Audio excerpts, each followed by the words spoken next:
तन्वयादितरतश्चार्थेष्वभिज्ञस्वराट् तेने ब्रह्महृदाय आदिकवये मुह्यन्ति यं सूरयः तेजो वारिमृदां यथा विनिमयो यत्र त्रिसर्गो मृषा धाम्ना स्वेन सदा निरस्तकुहकं सत्यं परं धीमहि सृष्टिस्थित्यप्ययेहा नियतिदृशितमो बन्धमोक्षाश्च यस्मात् अस्य श्रीब्रह्मरुद्रप्रभृतिसुरनरद्वीषशत्रुवात्मकस्य विष्णोर्व्यस्ताः समस्ताः सकलगुणनिधिः सर्वदोषव्यपेतः पूर्णानन्दाव्ययो यो गुरुरपि परमश्चिन्तयेतं महान्तम्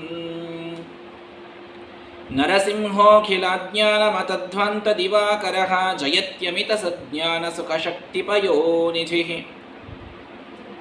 अशेषवाग्जाड्यमलापहन्त्री नवं नवं स्पष्टसुवाक्प्रदायिनी ममेह जिह्वाग्रसुरङ्गनर्तकी भवप्रसन्ना वदने च मे श्रीः अभ्रमं भङ्गरहितम् अजडं विमलं सदा आनन्दतीर्थमतुलं भजे तापत्रयापहं वाणीते करवाण्यम्ब चरणौ हृदि सर्वदा मद्वाक्यसरणिर्भूयात् श्रीमदाचार्यभावगा यं प्रव्रजन्तमनुपेतमपेतकृत्यं द्वैपायनो विरहकातरगाजुहाव पुत्रेति तन्मयतया तरवोऽपि नेदुः तं सर्वभूतहृदयं मुनिमानतोऽस्मि नमोऽस्तु तात्विका देवा विष्णुभक्तिपरायणाः धर्ममार्गे प्रेरयन्तु भवन्तः सर्व एव हि टीकाकृत्पादवर्यान् शतमतिमतविस्तारकान् संयमीन्द्रान् वन्दे सद्भावबोधप्रभृतिपरिमळग्रन्थकारान् गुरूंश्च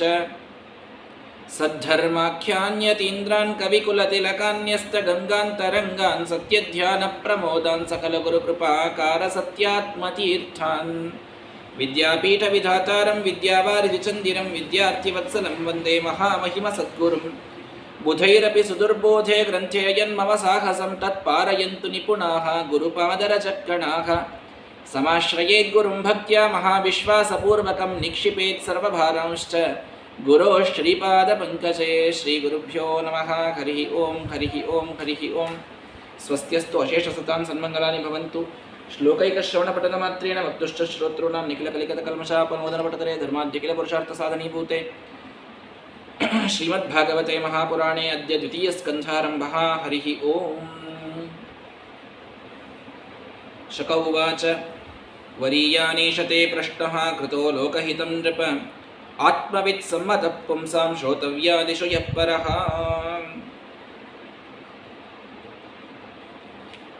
ಶ್ರೀಮದ್ಭಾಗವತದ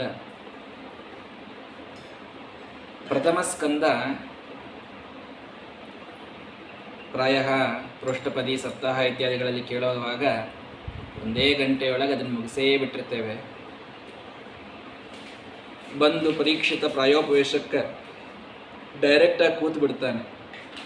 ಉಳಿದ ಕಥೆಗಳನ್ನು ಹೇಳಲಿಕ್ಕೆ ಸಮಯ ಸಿಕ್ಕಿರೋದಿಲ್ಲ. ಆದರೆ ಬಹಳ ವಿಸ್ತಾರವಾಗಿ, ಅಂದರೆ ಎಷ್ಟು ಸಮಯ ಇದೆಯೋ ಅಷ್ಟು ವಿಸ್ತಾರವಾಗಿ ಅದನ್ನು ಈ 3 ದಿನಗಳ ಕಾಲ ನಾವು ಹಿಂದೆ ನೋಡಲಿಕ್ಕಾಗಿದೆ. ಭಗವಂತನ ವಿಶಿಷ್ಟವಾದ ಮಹಿಮೆಯನ್ನು, ಕೃಷ್ಣ ಪರಮಾತ್ಮನ ಭೀಷ್ಮರು ಮಾಡಿದಂತಹ ಅನುಸಂಧಾನ, ಭೀಷ್ಮಸ್ತವ ರಾಜ ಅಂತೆ ಅದಕ್ಕೆ ಕರೆಯೋದು, ಅದ್ಭುತವಾದಂತಹ ಆ ಸ್ತೋತ್ರಗಳನ್ನು, ಕುಂತಿಯ ಸ್ತೋತ್ರವನ್ನು, ಧರ್ಮರಾಜ ಮಾಡಿದಂತಹ ಆ ವಿಚಾರಗಳನ್ನು, ಸ್ವರ್ಗಾರೋಹಣ, ಪರೀಕ್ಷಿತ್ ಮಾಡಿದಂತಹ ಕಲಿನಿಗ್ರಹ ಎಲ್ಲವನ್ನು ಕೇಳಿ ತಿಳಿದಿದ್ದೇವೆ. ಕಲಿಯನ್ನು ನಿಗ್ರಹ ಮಾಡಿದ ಪರೀಕ್ಷಿತ ಅದೇ ಕಲಿಪ್ರವೇಶದಿಂದ ತಾನು ಶಮೀಕ ಋಷಿಗಳಿಗೆ ಸತ್ತ ಹಾವನ್ನು ಅವರ ಕೊರಳಿಗೆ ಹಾಕಿದ್ದಾನೆ. ಚಿಕ್ಕನಾದ ಬಾಲಕ ಶೃಂಗಿ ಶಾಪವನ್ನು ಕೊಟ್ಟ, 7 ದಿವಸಕ್ಕೆ ನೀನು ತಕ್ಷಕ ಕಚ್ಚಿ ಸಾಯೋ ಹಾಗೆ ಆಗಲಿ. ಶಾಪವನ್ನು ಸುಳ್ಳು ಮಾಡಲಿಲ್ಲ ಋಷಿಗಳು ಮುನಿಗಳು. ಸಣ್ಣ ಬಾಲಕನ ಶಾಪವಾದರೂ ಕೂಡ ಅದು ಸತ್ಯವಾಗೋದರಲ್ಲಿ ಸಂಶಯ ಇಲ್ಲ ಅಂತ ತಿಳಿದು ಅವನಿಗೆ ಹೇಳಿ ಕಳಿಸ್ತಾರೆ. ಆತ ಸಿಟ್ಟಿಗೆ ಬರುವ ಬದಲು, ಎಂಥ ಕರುಣಾಮಯಿ, ಚಿಕ್ಕ ಬಾಲಕನಾದರೂ ಎಷ್ಟು ನನ್ನ ಮೇಲೆ ಅವನು ದಯೆ ತೋರಿದ, ಈಗೇ ಸತ್ತು ಹೋಗ್ಲಿ ಅಂತವ ಅಂದಿದ್ರೆ ಪ್ರಾಯ ನನಗೆ ಈಗೇ ಮೃತ್ಯು ಬಂದು ಹೋಗ್ತಿತ್ತು. ಮಹಾನುಭಾವ ನನಗೆ 7 ದಿವಸ ಬದುಕಲಿಕ್ಕೆ ಅವಕಾಶವನ್ನು ಕೊಟ್ಟನಲ್ಲ, ಇದಕ್ಕಿಂತ ಹೆಚ್ಚಿನದು ನನಗೇನು ಬೇಕು? ಅರ್ಥಾತ್ ನಾನು ಮಾಡಿದ ಪಾಪಕ್ಕೆ ತಕ್ಷಣದೊಳಗೆ ಶಿಕ್ಷೆ ಆಗಬೇಕಾಗಿತ್ತು, ಆದರೆ ಅವನು ನನಗೆ 7 ದಿವಸ ಬದುಕಲಿಕ್ಕೆ ಕೊಟ್ಟ. ಅವನು ಮಾಡಿದಂತಹ ಉಪಕಾರ ಅಂತ ಸ್ಮರಣ ಮಾಡ್ತಾನೆ ರಾಜಋಷಿಯಾದಂತಹ ನಮ್ಮ ಪರೀಕ್ಷಿತ. ಬಂದಂತಹ ಪ್ರತಿಯೊಂದು ದುಃಖವನ್ನು ಭಗವಂತನ ಪ್ರಾಪ್ತಿಗೆ ಹೇಗೆ ಉಪಾಯ ಮಾಡಿಕೊಳ್ತಾರೆ ಸಜ್ಜನರು ಅಂತನ್ನುವುದನ್ನು ಭಾಗವತ ನಮಗೆ ತಿಳಿಸಿಕೊಡುತ್ತದೆ. ಭಗವದ್ಗೀತೆಯನ್ನು ನೀವು ಹೇಳಬೇಕಾದಾಗ ಮೊದಲನೇ ಅಧ್ಯಾಯದ ಹೆಸರೇನು? ಅರ್ಜುನ ವಿಷಾದ ಯೋಗ ಅಂತ ಮೊದಲನೇ ಅಧ್ಯಾಯದ ಹೆಸರು. ಹೆಂಗೆ 15ನೇ ಅಧ್ಯಾಯ ಪುರುಷೋತ್ತಮ ಯೋಗ ಅಂತ ಕರಿತೀರಿ, ಹಂಗೆ ಅರ್ಜುನ ವಿಷಾದ ಯೋಗ. ಯೋಗ ಅಂದ್ರೇನು? ಭಗವಂತನ ಪಡೆಯುವ ಉಪಾಯಕ್ಕೆ ಯೋಗ ಅಂತ ಕರೀತೀವಿ. ನೀವು ಯಾವ್ಯಾವ ಉಪಾಯ ಮಾಡ್ತೀರಿ ಅದೆಲ್ಲ ಯೋಗ. ಇಲ್ಲೇ ಅರ್ಜುನ ವಿಷಾದ ಯೋಗ. ಅರ್ಜುನ ಮಾಡಿದ ವಿಷಾದ ಅಂದ್ರೆ ಅವ ಬಹಳ ಪಾಪ ತಲೆ ಕೆಡಿಸ್ಕೊಂಡು ಅತ್ನಲ್ಲ, ಇದೇ ಯೋಗ ಅಂತಾಯ್ತು. ಅಳೋದು ಯೋಗ ಆಗ್ತದಲ್ರಿ, ಇದೆಂಥ ವಿಚಿತ್ರ. ಹೌದು, ಅನೇಕ ಮಹಾಗ್ರಂಥಗಳ ಪ್ರಾರಂಭದಲ್ಲಿ ಇರುವುದು ವಿಷಾದವೇ. ಶ್ರೀಮದ್ ಭಾಗವತ 7 ದಿವಸಗಳ ನನ್ನ ಈ ಒಂದು ಆಯುಷ್ಯ ಇನ್ನುಳಿದಿದೆ, ಇಷ್ಟರಲ್ಲಿ ನಾನು ಎಲ್ಲ ಸಾಧನ ಮಾಡಿಕೊಳ್ಬೇಕಲ್ಲ ಅಂತ ದುಃಖಪಟ್ಟ ಪರೀಕ್ಷಿತನಿಗೆ ಶುಕಾಚಾರ್ಯರು ಒಂದು ಉಪದೇಶ ಮಾಡಿ ಸಮಗ್ರವಾದಂತಹ ಭಾಗವತ ಕಥಾವನ್ನು ವರ್ಣನ ಮಾಡಿದ್ದಾರೆ. ಪರೀಕ್ಷಿತ ತಾನತ್ತದ್ದನ್ನು ಭಗವಂತನ ಪ್ರಾಪ್ತಿಗೆ ಉಪಾಯ ಮಾಡಿಕೊಂಡಿದ್ದಾನೆ. ಅದು ಅವನದು ಯೋಗ ಆಯಿತು. ನನ್ನ ಬಂಧುಗಳು, ನನ್ನ ಮಿತ್ರರು, ನನ್ನ ಅಣ್ಣ ತಮ್ಮಂದರು ಇವರೆಲ್ಲರನ್ನ ಹೇಗೆ ಕೊಲ್ಲಲಿ, ಇದರಿಂದ ಅಧರ್ಮವಾದೀತೇನೋ, ಕೃಷ್ಣನ ಮುಂದೆ ಗಾಂಡೀವವನ್ನು ಕೆಳಗಿಟ್ಟು ಅತ್ತು ಶಿಷ್ಯಸ್ತೇಹಂ ಶಾಧಿಮಾಂ ತ್ವಾಂ ಪ್ರಪನ್ನಂ ಅಂತ ಅರ್ಜುನ ಪ್ರಾರ್ಥನೆ ಮಾಡಿದ. ಆ ಅರ್ಜುನನ ಪ್ರಾರ್ಥನೆ ಇಡಿಯಾದ ಭಗವದ್ಗೀತೆಯ ಉಪದೇಶವನ್ನು ಮಾಡಲಿಕ್ಕೆ ಕಾರಣವಾಯಿತು. ಆ ಅರ್ಜುನ ಅತ್ತದ್ದು ಮುಂದೆ ಯೋಗ ಆಯಿತು. ಪರೀಕ್ಷಿತ ಅತ್ತ ಯೋಗವಾಗಿ ಭಾಗವತಕ್ಕೆ ಕಾರಣವಾಯಿತು. ಅರ್ಜುನ ಅತ್ತ ಯೋಗವಾಗಿ ಭಗವದ್ಗೀತೆಗೆ ಕಾರಣವಾಯಿತು. ವಾಲ್ಮೀಕಿ ಒಂದು ಕ್ರೌಂಚ ಪಕ್ಷಿಯೇ 2 ಕ್ರೌಂಚ ಪಕ್ಷಿಗಳು ಕೂತಾಗ ಒಬ್ಬ ಬೇಡರವ ಒಂದು ಕ್ರೌಂಚ ಪಕ್ಷಿಯನ್ನು, ಗಂಡು ಪಕ್ಷಿಯನ್ನು ಹೊಡೆದು ಸಾಯಿಸ್ತಾನೆ. ಹೆಣ್ಣು ಪಕ್ಷಿಯನ್ನು ನೋಡಿ ಇವರ ಮನಸ್ಸು ಬಹಳ ಕಲುಕ್ತದೆ. ವಾಲ್ಮೀಕಿ ಋಷಿಗಳು ಪಾಪ ಸ್ನಾನಕ್ಕೆ ಅಂತ ಹೊಂಟಿರ್ತಾರೆ. ಹೊಂಟಾಗ ಮನಸ್ಸು ಕಲುಕಿದ ವಾಲ್ಮೀಕಿ ಶಾಪವನ್ನು ಕೊಡಬೇಕು ಅಂತ ಹೋದರೆ, ಮಾ ನಿಷಾದ ಪ್ರತಿಷ್ಠಾಂತೆ ಅಗಮತ್ ಶಾಶ್ವತೀ ಸಮಾಹ ಯತ್ ಕ್ರೌಂಚ ಮಿಥುನಾದೇಕಂ ಅವಧಿ ಕಾಮಮೋಹಿತಂ ಅಂತ ಅವನ ಬಾಯಿಯಿಂದ ಶೋಕಃ ಶ್ಲೋಕತ್ವಮಾಗತಃ, ಅವನ ಬಾಯಿಯಿಂದ ಬರುವ ಶೋಕ ಶ್ಲೋಕ ಆಗಿ ಹೊರಗೆ ಬಂತಂತೆ ವಾಲ್ಮೀಕಿ.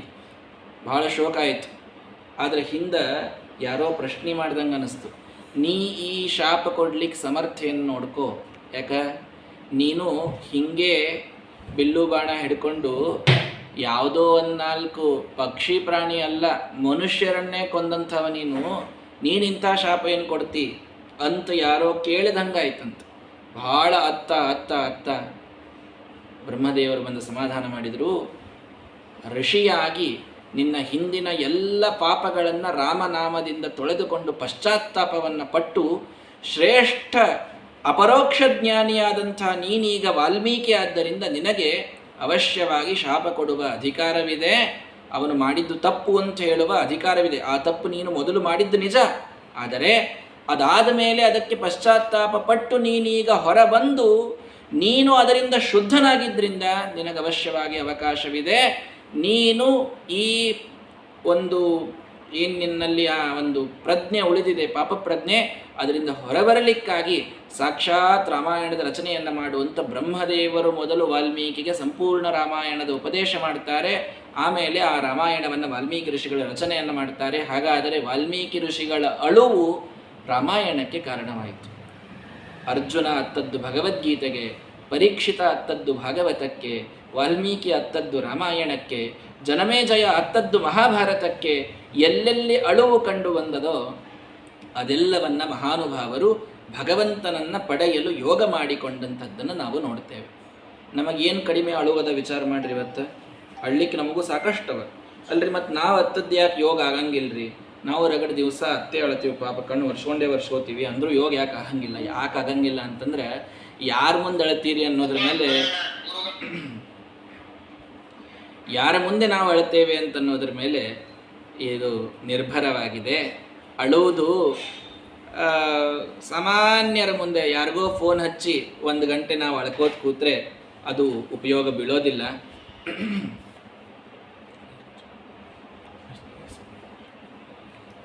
ಯಾರ ಮುಂದೋ ಅಳುವ ಬದಲು ಅರ್ಜುನ ಅತ್ತದ್ದು ಕೃಷ್ಣನ ಮುಂದೆ, ವಾಲ್ಮೀಕಿ ಋಷಿಗಳ ಅತ್ತದ್ದು ಬ್ರಹ್ಮದೇವರ ಮುಂದೆ, ಪರೀಕ್ಷಿತ ಅತ್ತದ್ದು ಶುಕಾಚಾರ್ಯರ ಮುಂದೆ, ಭಗವಂತನ ಮುಂದೆ, ಗುರುಗಳ ಮುಂದೆ, ಜ್ಞಾನಿಗಳ ಮುಂದೆ ನಾವು ನಮ್ಮ ವಿಷಾದವನ್ನು ವ್ಯಕ್ತಪಡಿಸಿದಾಗ ಅದನ್ನು ಹೇಗೆ ನಮಗೆ ಭಗವಂತನನ್ನ ಪಡೆಯಲು ಅದನ್ನು ಯೋಗ ಮಾಡಿಕೊಳ್ಳಬಹುದು ಅನ್ನುವಂತಹ ಉಪದೇಶವನ್ನು ಜ್ಞಾನಿಗಳು ಮಾಡ್ತಾರೆ.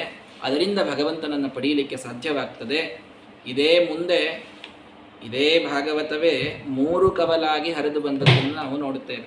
ಸ್ವಲ್ಪ ವಿಶೇಷ ವಿಷಯವನ್ನು ಇವತ್ತು ತಿಳ್ಕೊಂಡ್ಬಿಡೋಣ. ಯಾಕಂದರೆ ದ್ವಿತೀಯ ಸ್ಕಂದ ಸ್ವಲ್ಪ ಬಹಳ ಆಳಕ್ಕೆ ಇಳಿದು ಹೇಳುವಂಥದ್ದು. ಅಲ್ಲಿ ಸೃಷ್ಟಿಯ ರಹಸ್ಯಗಳು ಇತ್ಯಾದಿಗಳೆಲ್ಲ ಬರ್ತಾವೆ. ಅದನ್ನೇ ನಾನು ಭಾಳ ಹೇಳಿಬಿಟ್ಟೆ ಅಂತಂದರೆ ಸ್ವಲ್ಪ ಬೇಸರ ಮಾಡ್ಕೊಳ್ತೀರೇನೋ. ಹೀಗಾಗಿ ಮೊದಲೊಂದು ಸ್ವಲ್ಪ ಭಾಗವತದ ಈ ಆಗತಿಕ್ರಮವನ್ನು ವಿಚಾರ ಮಾಡಿ ಆಮೇಲೆ ದ್ವಿತೀಯ ಸ್ಕಂದದ ತಿರುಳನ್ನು ಸಂಗ್ರಹ ಮಾಡಿ ಅವಶ್ಯವಾಗಿ ಹೇಳ್ತೇನೆ. ಭಾಗವತದ ಆಗತಿಕ್ರಮ 3 ಮುಂದೆ ಬರೋದನ್ನು ಹೀಗೆ ಹೇಳ್ತಾ ಇದ್ದೇನೆ. ಮೈತ್ರೇಯರು ವಿದುರನಿಗೆ ಉಪದೇಶ ಮಾಡಿದ್ದೊಂದು ಭಾಗವತ, ಶುಕಾಚಾರ್ಯರು ಪರೀಕ್ಷಿತನಿಗೆ ಉಪದೇಶ ಮಾಡಿದ್ದು ಇನ್ನೊಂದು, ಸೂತಾಚಾರ್ಯರು ಶೌನಕರಿಗೆ ಉಪದೇಶ ಮಾಡಿದ್ದು ಮತ್ತೊಂದು.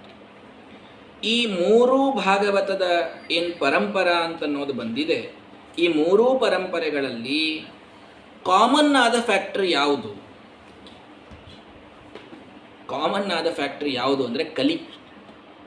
ಯಾಕೆ? ಕಲಿಪ್ರವೇಶದಿಂದ ಶಮೀಕ ಋಷಿಗಳಿಗೆ ಹಾವು ಹಾಕಿದಂತಹ ಪರೀಕ್ಷಿತ ದುಃಖಪಟ್ಟು ಒದ್ದಾಡಿ ಪಶ್ಚಾತ್ತಾಪದಿಂದ ತಪ್ತನಾದಾಗ ಕಲಿಮಾಗತಮಾಜ್ಞಾಯ ಶೌನಕರು ಕಲಿಯುಗ ಬಂದಿದೆ, ಇನ್ನು ನಮ್ಮ ಎಲ್ಲರ ಕಲಿಂ ಸತ್ವ ಹರಪುಂಸಾಂ, ನಮ್ಮೆಲ್ಲರ ಸತ್ವವನ್ನು ಹರಣ ಮಾಡ್ತಾನೆ ಈ ಕಲಿ, ಹಾಗಾಗಿ ನಾವು ಇವನ ಕಡೆಯಿಂದ ಹೇಗಾದರೂ ಪಾರಾಗಬೇಕು ಅಂತ ನೈಮಿಷಾರಣ್ಯಕ್ಕೆ ಬಂದು ಹೇಗೆ ಪಾರಾಗೋದು ಅನ್ನುವ ಚಿಂತೆಯಲ್ಲಿ ಕೂತರು. ಸೂತಾಚಾರ್ಯರು ಬಂದು ಎಲ್ಲ ಉಪದೇಶ ಮೊದಲನೇ ದಿವಸ ಎಂದು ನಿನ್ನ ಮಗ ಹುಟ್ಟಿದ್ನೋ ಅವತ್ತೇ ಹೇಳಿದ್ದೆ ನಾನು, ಇವನನ್ನು ಹೊರಗೆ ಹಾಕು, ನೀನು ಆನಂದದಿಂದಿರ್ತೀಯ, ಇವನು ಗಡೀಪಾರು ಮಾಡಲಿಲ್ಲ ಅಂತಂತಂದ್ರೆ ನೀ ಹಿಂಗೆ ಅಳೋದಾಗ್ತದಂತ ಅಂದಿದ್ದೆ, ನೀನು ಅವತ್ತು ಹಾಕಲಿಲ್ಲ ಅನ್ನೋದಕ್ಕೆ ಈ ಪರಿಸ್ಥಿತಿ ಬಂತು, ಇವತ್ತಾದರೂ ಹೊರಗೆ ಹಾಕಿ ನಿನ್ನ ಮಗನನ್ನ ಅಂತಂದ. ಅದಕ್ಕೆ ಏನು ಬೈತಾನ್ರಿ ದುರ್ಯೋಧನ, ಭಾರಿ ಬೈದ. ಈ ದಾಸಿ ಪುತ್ರ ನಮ್ಮ ಅನ್ನ ತಿಂದು ದೇಹ ಬೆಳೆಸ್ಕೊಂಡಂಥವ ರಾಜಕುಮಾರನ ಮೇಲೆ ಮಾತಾಡ್ತಾನಂದ್ರೆ ಮೊದಲು ಇವನನ್ನು ಹೊರಗೆ ಹಾಕ್ರಿ ಅಂತ ಕೆಟ್ಟ ಕೆಟ್ಟ ಮಾತುಗಳನ್ನು ಆಡಿದರೆ ತನ್ನ ಬಿಲ್ಲು ಬಾಣಗಳನ್ನು ತೆಗೆದು ಹೊಸ್ತಲ ಮೇಲಿಟ್ಟು ಹೋದವ ಮುಂದೆ ಯುದ್ಧವಾಗುವ ತನಕ ಬರಲೇ ಇಲ್ಲ ವಿದುರ. ಕಲಿ ಅರ್ಥಾತ್ ದುರ್ಯೋಧನನ ಆ ನಿಂದೆ ಅವನು ವೈರಾಗ್ಯವನ್ನು ತಾಳಿ ಹೋಗಿ ಮೈತ್ರೇಯರ ಕಡೆಗೆ ಭಾಗವತವನ್ನು ಕೇಳಲಿಕ್ಕೆ ಅದು ಕಾರಣವಾಯಿತು. ಅಂದಮೇಲೆ 3 ಆಗತಿ ಕ್ರಮಗಳೊಳಗೆ ಪರೀಕ್ಷಿತ ಶುಕಾಚಾರ್ಯರಿಂದ ಕೇಳೋದಕ್ಕೂ ಕಲಿಯ ಭಾಗ ಇದೆ, ಕಲಿಯ ಪಾತ್ರ ಇದೆ. ಶೌನಕರಿಂದ ಸೂತರಿಂದ ಶೌನಕರು ಕೇಳೋದಕ್ಕಾಗಲಿ, ವಿದುರ ಮೈತ್ರೇಯರಿಂದ ಕೇಳೋದಕ್ಕಾಗಲಿ ಕಲಿಯುಗದ ಪಾತ್ರ 3 ನಾವು ನೋಡುತ್ತೇವೆ. ಅಂದಮೇಲೆ ಏನ್ರಿ ಆಚಾರ್ಯ ಭಾಗವತ ಕೇಳು ಅಂತ ನೀವೆಲ್ಲ ಹೇಳ್ತೀರಿ, ಏನು ಕಲಿಯುಗ ಏನು ಮಾಡೋದು ಅನಿವಾರ್ಯ, ನಮಗೂ 4 ತಾಪತ್ರಯಗಳೆಲ್ಲ ಅವ, ಹಿಂಗಾಗಿ ಕೇಳಲಿಕ್ಕೆ ಆಗಂಗಿಲ್ಲ ಅಂತ ಅನ್ಬೇಡ್ರಿ. ಯಾವ 3 ಮಂದಿ ಭಾಗವತ್ ಕೇಳ್ಯಾರ ನೋಡ್ರಿ, ಅವರೆಲ್ಲ ಕಲಿ ಸಂಬಂಧಿ ಭಾಗವತ್ ಕೇಳ್ಯಾರ ಅವರು.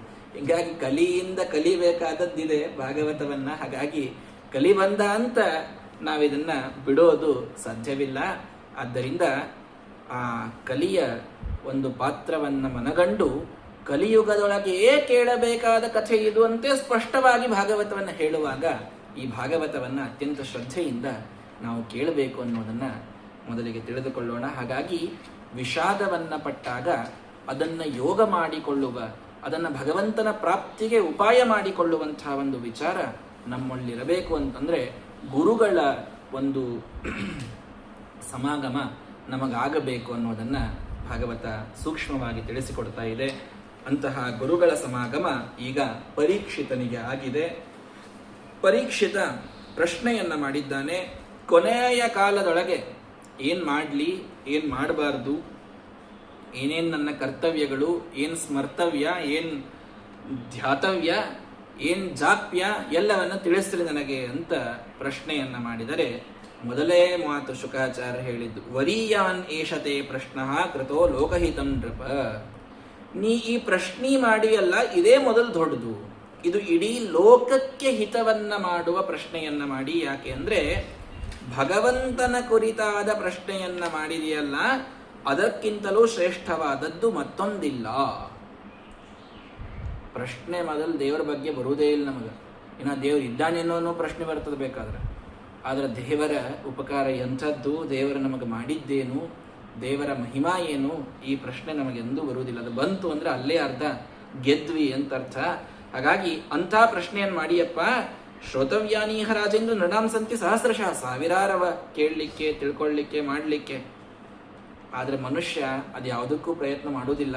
ನಿದ್ರಯಾ ಹ್ರಿಯತೆ ನಕ್ತಂ ವ್ಯವಾಯೇನ ನವಂವಯ, ಸ್ಪಷ್ಟ ಹೇಳ್ಬಿಡ್ತಾರೆ ಶುಕಾಚಾರ್ಯರು. ಅರ್ಧ ತನ್ನ ಜೀವನ ಮೊದಲು ನಿದ್ರೆಯ ಒಳಗೆ ಕಳೀತಾನೆ ಮನುಷ್ಯ.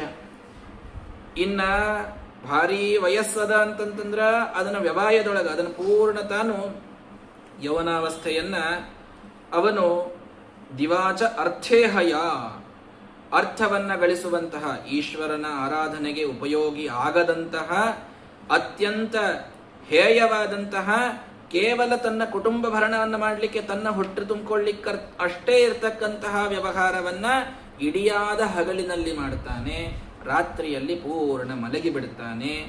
ದೇಹಾಪತ್ಯ ಕಲತ್ರಾದಿಷು ಆತ್ಮದೈನ್ಯೇಶ್ವಸತ್ಸ್ವಪಿ ತೇಷು ಪ್ರಸಕ್ತೋ ನಿಧನಂ ಪಶ್ಯನ್ನಪಿ ನ ಪಶ್ಯತಿ. ತನ್ನ ದೇಹ, ತನ್ನ ಮಕ್ಕಳು, ತನ್ನ ಹೆಂಡತಿ, ತನ್ನ ಮನೆ, ಇದನ್ನೇ ಭರಣ ಮಾಡುವುದರೊಳಗೆ ಪ್ರಸಕ್ತನಾಗಿ ಮುಂದೆ ಕಾಣುವ ಮೃತ್ಯುವನ್ನು ಕಾಣದಂತೆ ಮರೆಮಾಚ್ತಾನೆ ಈ ಮನುಷ್ಯ.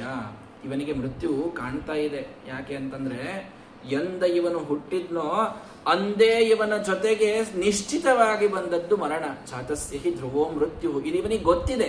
ಗೊತ್ತಿದ್ರೂ ಕೂಡ ಕಣ್ಣಿಗೆ ಕಾಣಿಸುವುದನ್ನು ತಾನು ಇಗ್ನೋರ್ ಮಾಡ್ತಾನೆ. ನಾ ಏನು ಶಾಶ್ವತ, ನಾ ಇದ್ದೇ ಇರ್ತೀನಿ, ನಾ ಮಾಡ್ಕೋತೇ ಹೋಗ್ತೀನಿ ಅಂತೆ ತನ್ನ ಬಗ್ಗೆ ತಾನು ತಿಳ್ಕೊಂಡಿರ್ತಾನೆ. ಆದ್ರೆ ಯಾವಾಗ ಮೃತ್ಯು ಹೊಡಿತದೆ ಅಂತನ್ನೋದು ಅವನಿಗೆ ಗೊತ್ತಿಲ್ಲ. ಜನ್ಮಲಾಭ ಪರಪುಂಸಾಂ ಅಂತೆ ನಾರಾಯಣ ಸ್ಮೃತಿ. ನೋಡು, ಜನ್ಮ ಪಡೆದದ್ದಕ್ಕೆ, ಈ ಮನುಷ್ಯನಾಗಿ ತಾನು ಹುಟ್ಟಿದ್ದಕ್ಕೆ ಅವನಿಗೆ ಏನಾದರೂ ಒಂದು ಲಾಭ ಅಂತಾಗಬೇಕಾಗಿತ್ತು ಅಂದ್ರೆ ಅದು ಭಗವಂತನ ಸ್ಮರಣೆ. ಸುಮ್ಮನೆ ನಾವಲ್ಲ. ಪ್ರಾಯೇಣ ಮುನಯೋರಾಜನ್ ನಿವೃತ್ತಾ ವಿಧಿ ನಿಷೇಧತಃ ನೈರ್ಗುಣ್ಯಸ್ಥ ರಮಂತೆ ಸ್ಮ ಗುಣಾನುಕಥನೆ ಹರೇಹೆ. ಯಾರು ಆಲ್ರೆಡಿ ಇದು ಎಲ್ಲದರಿಂದ ನಿವೃತ್ತರಾಗಿ ಮುಕ್ತರಾಗ್ಯಾರೋ ಅವರೂ ಭಗವಂತನ ಕಥೆಯನ್ನ ಬಿಟ್ಟಿಲ್ಲ. ಸುಮಧ್ವಜ 11ನೇ ಸರ್ಗದಲ್ಲಿ ಹೇಳ್ತಾರೆ, ಯುಜ್ಯತೆ ಯಜ್ಞಶೀಲೈ ಸ ಯಜ್ಞ ಪರಪ್ರೋಚ್ಯತೆ ಪ್ರಾಜ್ಞ ಮಧ್ಯೆ ಗೀಯತೆ ಗೇಯ ಕೀರ್ತಿ ಸುಗೀತೈ ವಿಧ್ಯಬದ್ಧೈ ಸದಾ ಆನಂದ ಸಾಂದ್ರೈ ಆಜ್ಞ ಮಧ್ಯೆ ಪರಪ್ರೋಚ್ಯತೆ. ಮುಕ್ತರು ಮೋಕ್ಷದೊಳಗ ವೈಕುಂಠದೊಳಗೆ ಕೂತು ಏನ್ ಮಾಡ್ಲಿಕತ್ತಾರ್ರಿ? ಅಲ್ಲಿ ಹೋಗಿ ಅಲ್ಲಿ ಆನಂದ ಅನುಭವಿಸ್ಲಿಕತ್ತಾರ. ಏನ್ ಆನಂದ? ಯಜ್ಞ ಮಾಡಿ ಕೆಲವರು ಆನಂದ ಅನುಭವಿಸ್ಲಿಕತ್ತಾರಂತೆ, ಕೆಲವರು ಉಪನ್ಯಾಸ ಹೇಳ್ಕೋತ ಕೇಳ್ಕೋತ ಆನಂದ ಅನುಭವಿಸ್ಲಿಕತ್ತಾರಂತೆ, ಕೆಲವರು ಭಜನೀಯ ಹಾಡ್ಕೋತ ಆನಂದ ಅನುಭವಿಸ್ಲಿಕತ್ತಾರಂತೆ. ಅಲ್ಲೂ ಮತ್ತೆ ಹೋಗಿ ಯಜ್ಞ, ಶ್ರವಣ, ಭಜನೆ, ಪಾಠ, ಪ್ರವಚನ ಇದ್ರೊಳಗೆ ಆನಂದವನ್ನು ಅನುಭವಿಸ್ಲಿಕತ್ತಾರ. ಯಾಕಂತಂದ್ರ ಭಗವಂತನನ್ನ ಬಿಡಲಿಕ್ಕವರಿಗೆ ಸಾಧ್ಯವಾಗಿಲ್ಲ. ಭಗವಂತನನ್ನು ಬಿಟ್ರೆ ಸುಖ ಅಂತ ಅನ್ನೋದಿಲ್ಲೇ ಇಲ್ಲ. ಹಾಗಾಗಿ ಧ್ಯಾನವನ್ನೇ ಮಾಡ್ತಾನೆ ಆನಂದವನ್ನು ಅನುಭವಿಸ್ತಾರೆ ಮುಕ್ತರು. ಮುಕ್ತರಿಗೇನೆ ಇಷ್ಟು ಆ ಭಗವಂತನ ಮೇಲೆ, ಅರ್ಥಾತ್ ಸಾಧನೆ ಮೇಲೆ ನಾವು ನಿರ್ಭರರು ಮುಕ್ತರಾದಾಗ, ಇನ್ನು ನಾವಂತೂ ಅಮುಕ್ತರು ಸಂಸಾರಿಗಳು ಎಷ್ಟು ಕೇಳಬೇಕು, ಎಷ್ಟು ಹಾಡಬೇಕು, ಎಷ್ಟು ತಿಳ್ಕೊಳ್ಬೇಕು, ಅದನ್ನ ಮನುಷ್ಯ ಬಿಟ್ಟು ಬೇರೆದನ್ನು ಮಾಡ್ತಾ ಇದ್ದಾನೆ.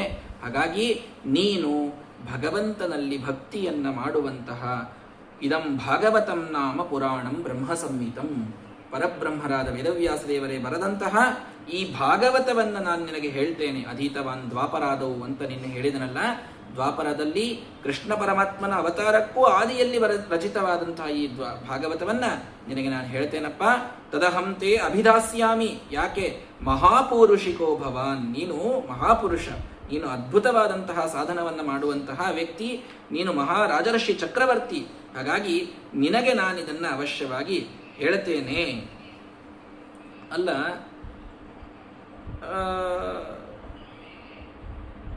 ಇವರಿಗೆಲ್ಲ ಋಷ್ಯುತ್ತಮ ದೇವತಾಶ್ಚ ವಿಮುಕ್ತವು ಪರಿನಿಶ್ಚಿತ. ಋಷಿಗಳು ದೇವತೆಗಳು ಇವರಿಗೆಲ್ಲರಿಗೂ ಮೋಕ್ಷ ಗ್ಯಾರಂಟಿ ಆಗಿರ್ತದೆ. ಇವರು ಮೋಕ್ಷ ಪಡೆಯೋದು ಗ್ಯಾರಂಟಿ. ಇಷ್ಟು ಗ್ಯಾರಂಟಿ ಇದ್ದವರು ಮತ್ತ್ಯಾಕಿದೆಲ್ಲ ಹೇಳ್ಕೋತ ಕೂಡ್ತಾರ. ಭಾಗವತ ಹೇಳಿದೆ, ಯಜ್ಞ ಮಾಡಿದೆ, ಇವೆಲ್ಲ ಯಾಕೆ ಮಾಡ್ತಾರೆ? ತಥಾಪ್ಯಧಿಕ ಸೌಖ್ಯಾರ್ಥಂ ಯತಂತೆ ಶುಭ ಕರ್ಮಸು.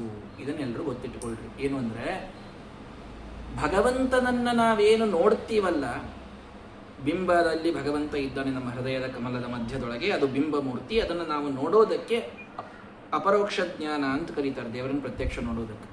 ಈ ಅಪರೋಕ್ಷ ಜ್ಞಾನ ಆಯಿತು ಅಂತಂದ್ರೆ ಮೋಕ್ಷ ಆಗೋದು ಫಿಕ್ಸ್ ಆದಂಗೆ. ಮೋಕ್ಷ ಆಗೋದು ಫಿಕ್ಸ್ ಆಗಿರಲೇಬೇಕು ದೇವತೆಗಳಿಗೆ. ಯಾಕಂದ್ರೆ ದೇವತೆಗಳು ಅಪರೋಕ್ಷ ಜ್ಞಾನ ಆದಮೇಲೆ ಆಗೋದು. ದೇವತೆಗಳಾಗಲಿಕ್ಕೆ ಮಿನಿಮಮ್ ಕ್ವಾಲಿಫಿಕೇಶನ್ನೇ ಅಪರೋಕ್ಷ ಜ್ಞಾನ. ಅದಿಲ್ಲಾರ್ದೆ ದೇವತೆಗಳೇ ಆಗೋದಿಲ್ಲ.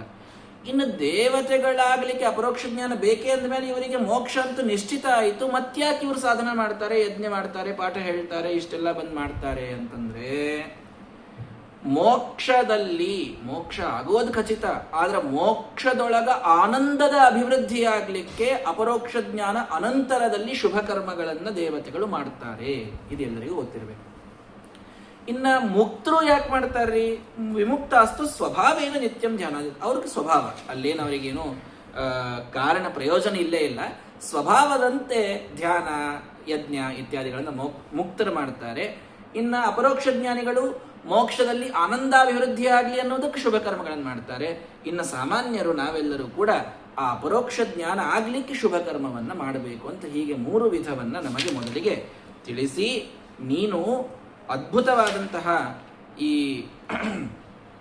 ರಾಜ ಚಕ್ರವರ್ತಿ ಅಪರೋಕ್ಷ ಜ್ಞಾನಿ, ನೀನು ಭಾಗವತವನ್ನು ಕೇಳಿದರೆ ನಿನಗೆ ಆನಂದದ ಅಭಿವೃದ್ಧಿ ಆಗ್ತದೆ. ಕಿಂ ಪ್ರಮತ್ತಸ್ಯ ಬಹುಬಿಹಿ ಪರೋಕ್ಷೈ ಹಾಯನೈರಿಹ. ಅಲ್ರಿ ಸ್ವಾಮಿ, ನನಗೆ 7 ದಿವಸ 7 ದಿವಸದೊಳಗೆ ಏನಾಗ್ಬೇಕ್ರಿ?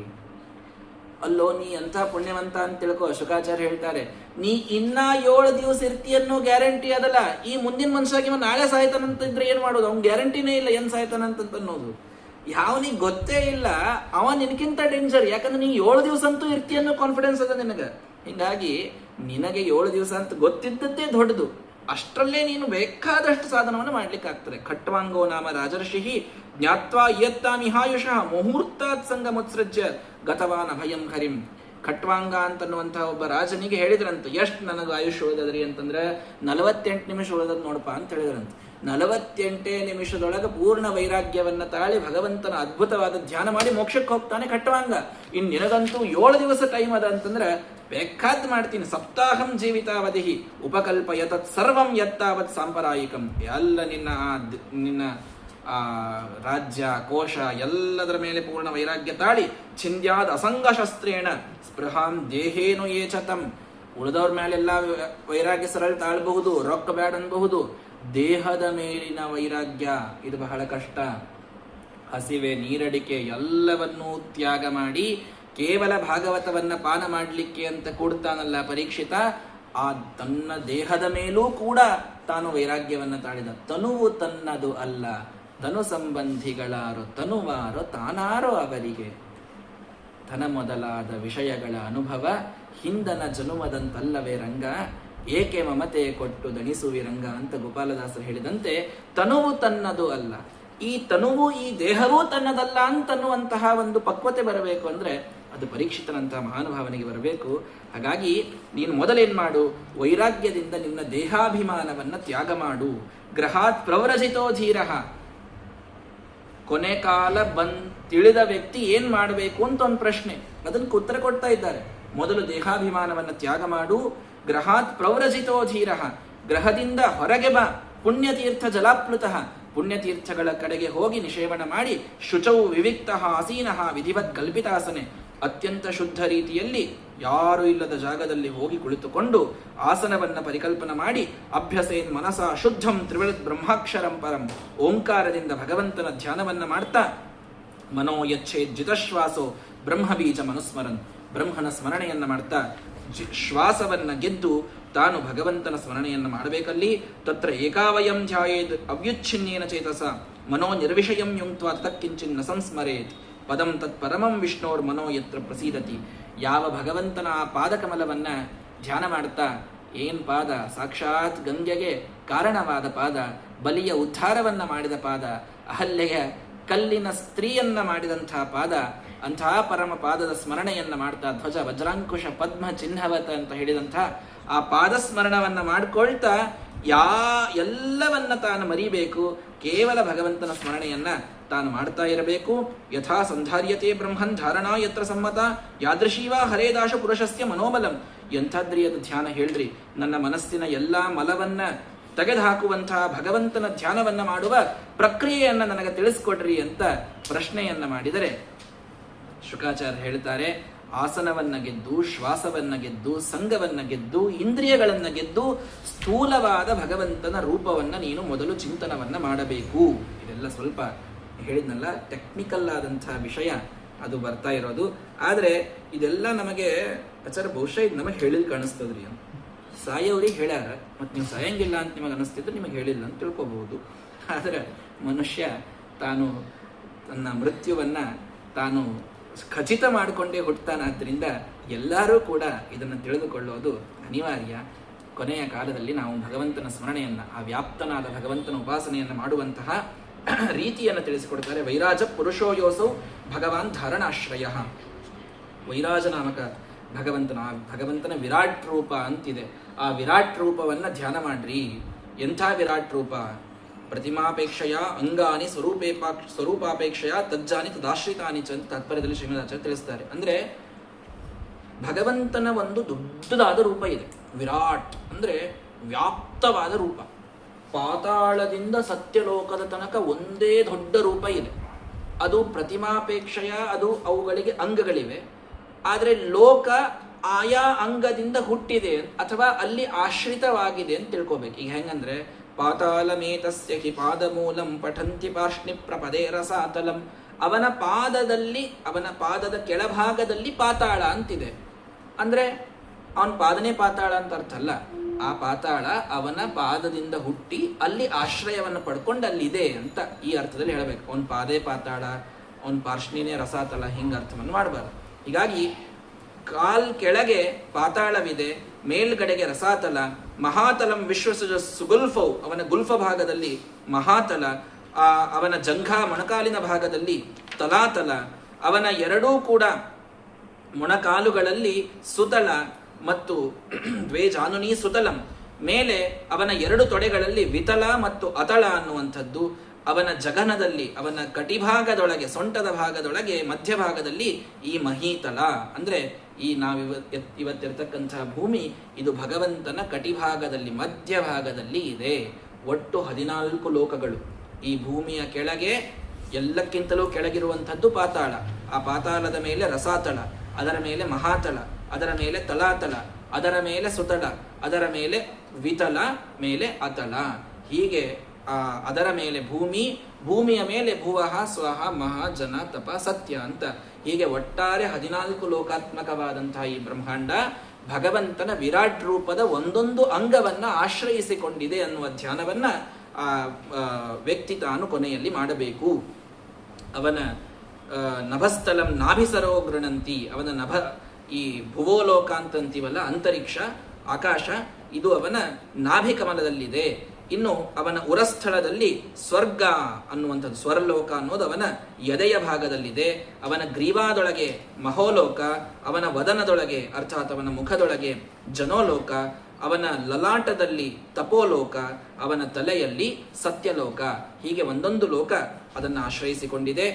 ಎಲ್ಲ ದೇವತೆಗಳೂ ಕೂಡ ಆ ವಿರಾಟ್ ರೂಪವನ್ನು ಆಶ್ರಯಿಸಿಕೊಂಡಿದ್ದಾರೆ. ಇಂದ್ರಾದಯೋ ಬಾಹವ ಆಹುರಸ್ಯ. ಇಂದ್ರಾದಿ ದೇವತೆಗಳು ಅವನ ಬಾಹುವಿನಲ್ಲಿ ಆಶ್ರಯಿಸಿಕೊಂಡಿದ್ದಾರೆ.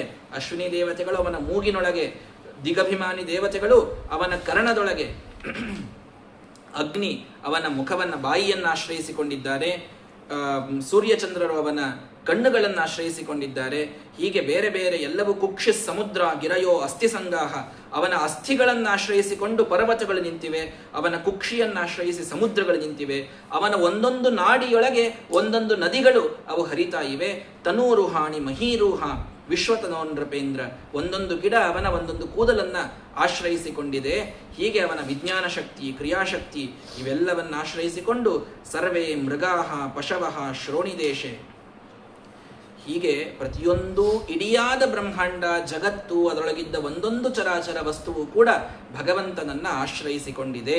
ಬ್ರಹ್ಮಾನನ ಕ್ಷತ್ರಭುಜೋ ಮಹಾತ್ಮ, ಎಲ್ಲ ಬ್ರಾಹ್ಮಣರು ಅವನ ಮುಖವನ್ನು ಆಶ್ರಯಿಸಿಕೊಂಡು, ಎಲ್ಲ ಕ್ಷತ್ರಿಯರು ಅವನ ಭುಜವನ್ನು ಆಶ್ರಯಿಸಿಕೊಂಡು, ಎಲ್ಲ ವೈಶ್ಯರು ಅವನ ತೊಡೆಗಳನ್ನು, ಎಲ್ಲ ಶೂದ್ರರು ಅವನ ಪಾದವನ್ನು ಆಶ್ರಯಿಸಿಕೊಂಡು, ಎಲ್ಲರೂ ಭಗವಂತನಿಗೆ ಸಮಾನರೇ, ಎಲ್ಲರೂ ಭಗವಂತನ ದೇಹದೊಳಗೇ ಇದ್ದಾರೆ. ಆಯಾ ಕೆಲಸಗಳು ಯಾರಿಂದ ಏನು ನಡೀಬೇಕೋ ಅಲ್ಲಲ್ಲಿ ಭಗವಂತ ಅವರಿಗೆ ಆಶ್ರಯವನ್ನು ಕೊಟ್ಟಿದ್ದಾನೆ. ಬ್ರಾಹ್ಮಣ ಅನ್ನೋ ಶಬ್ದಕ್ಕೆ ಏನರ್ಥಪ್ಪ?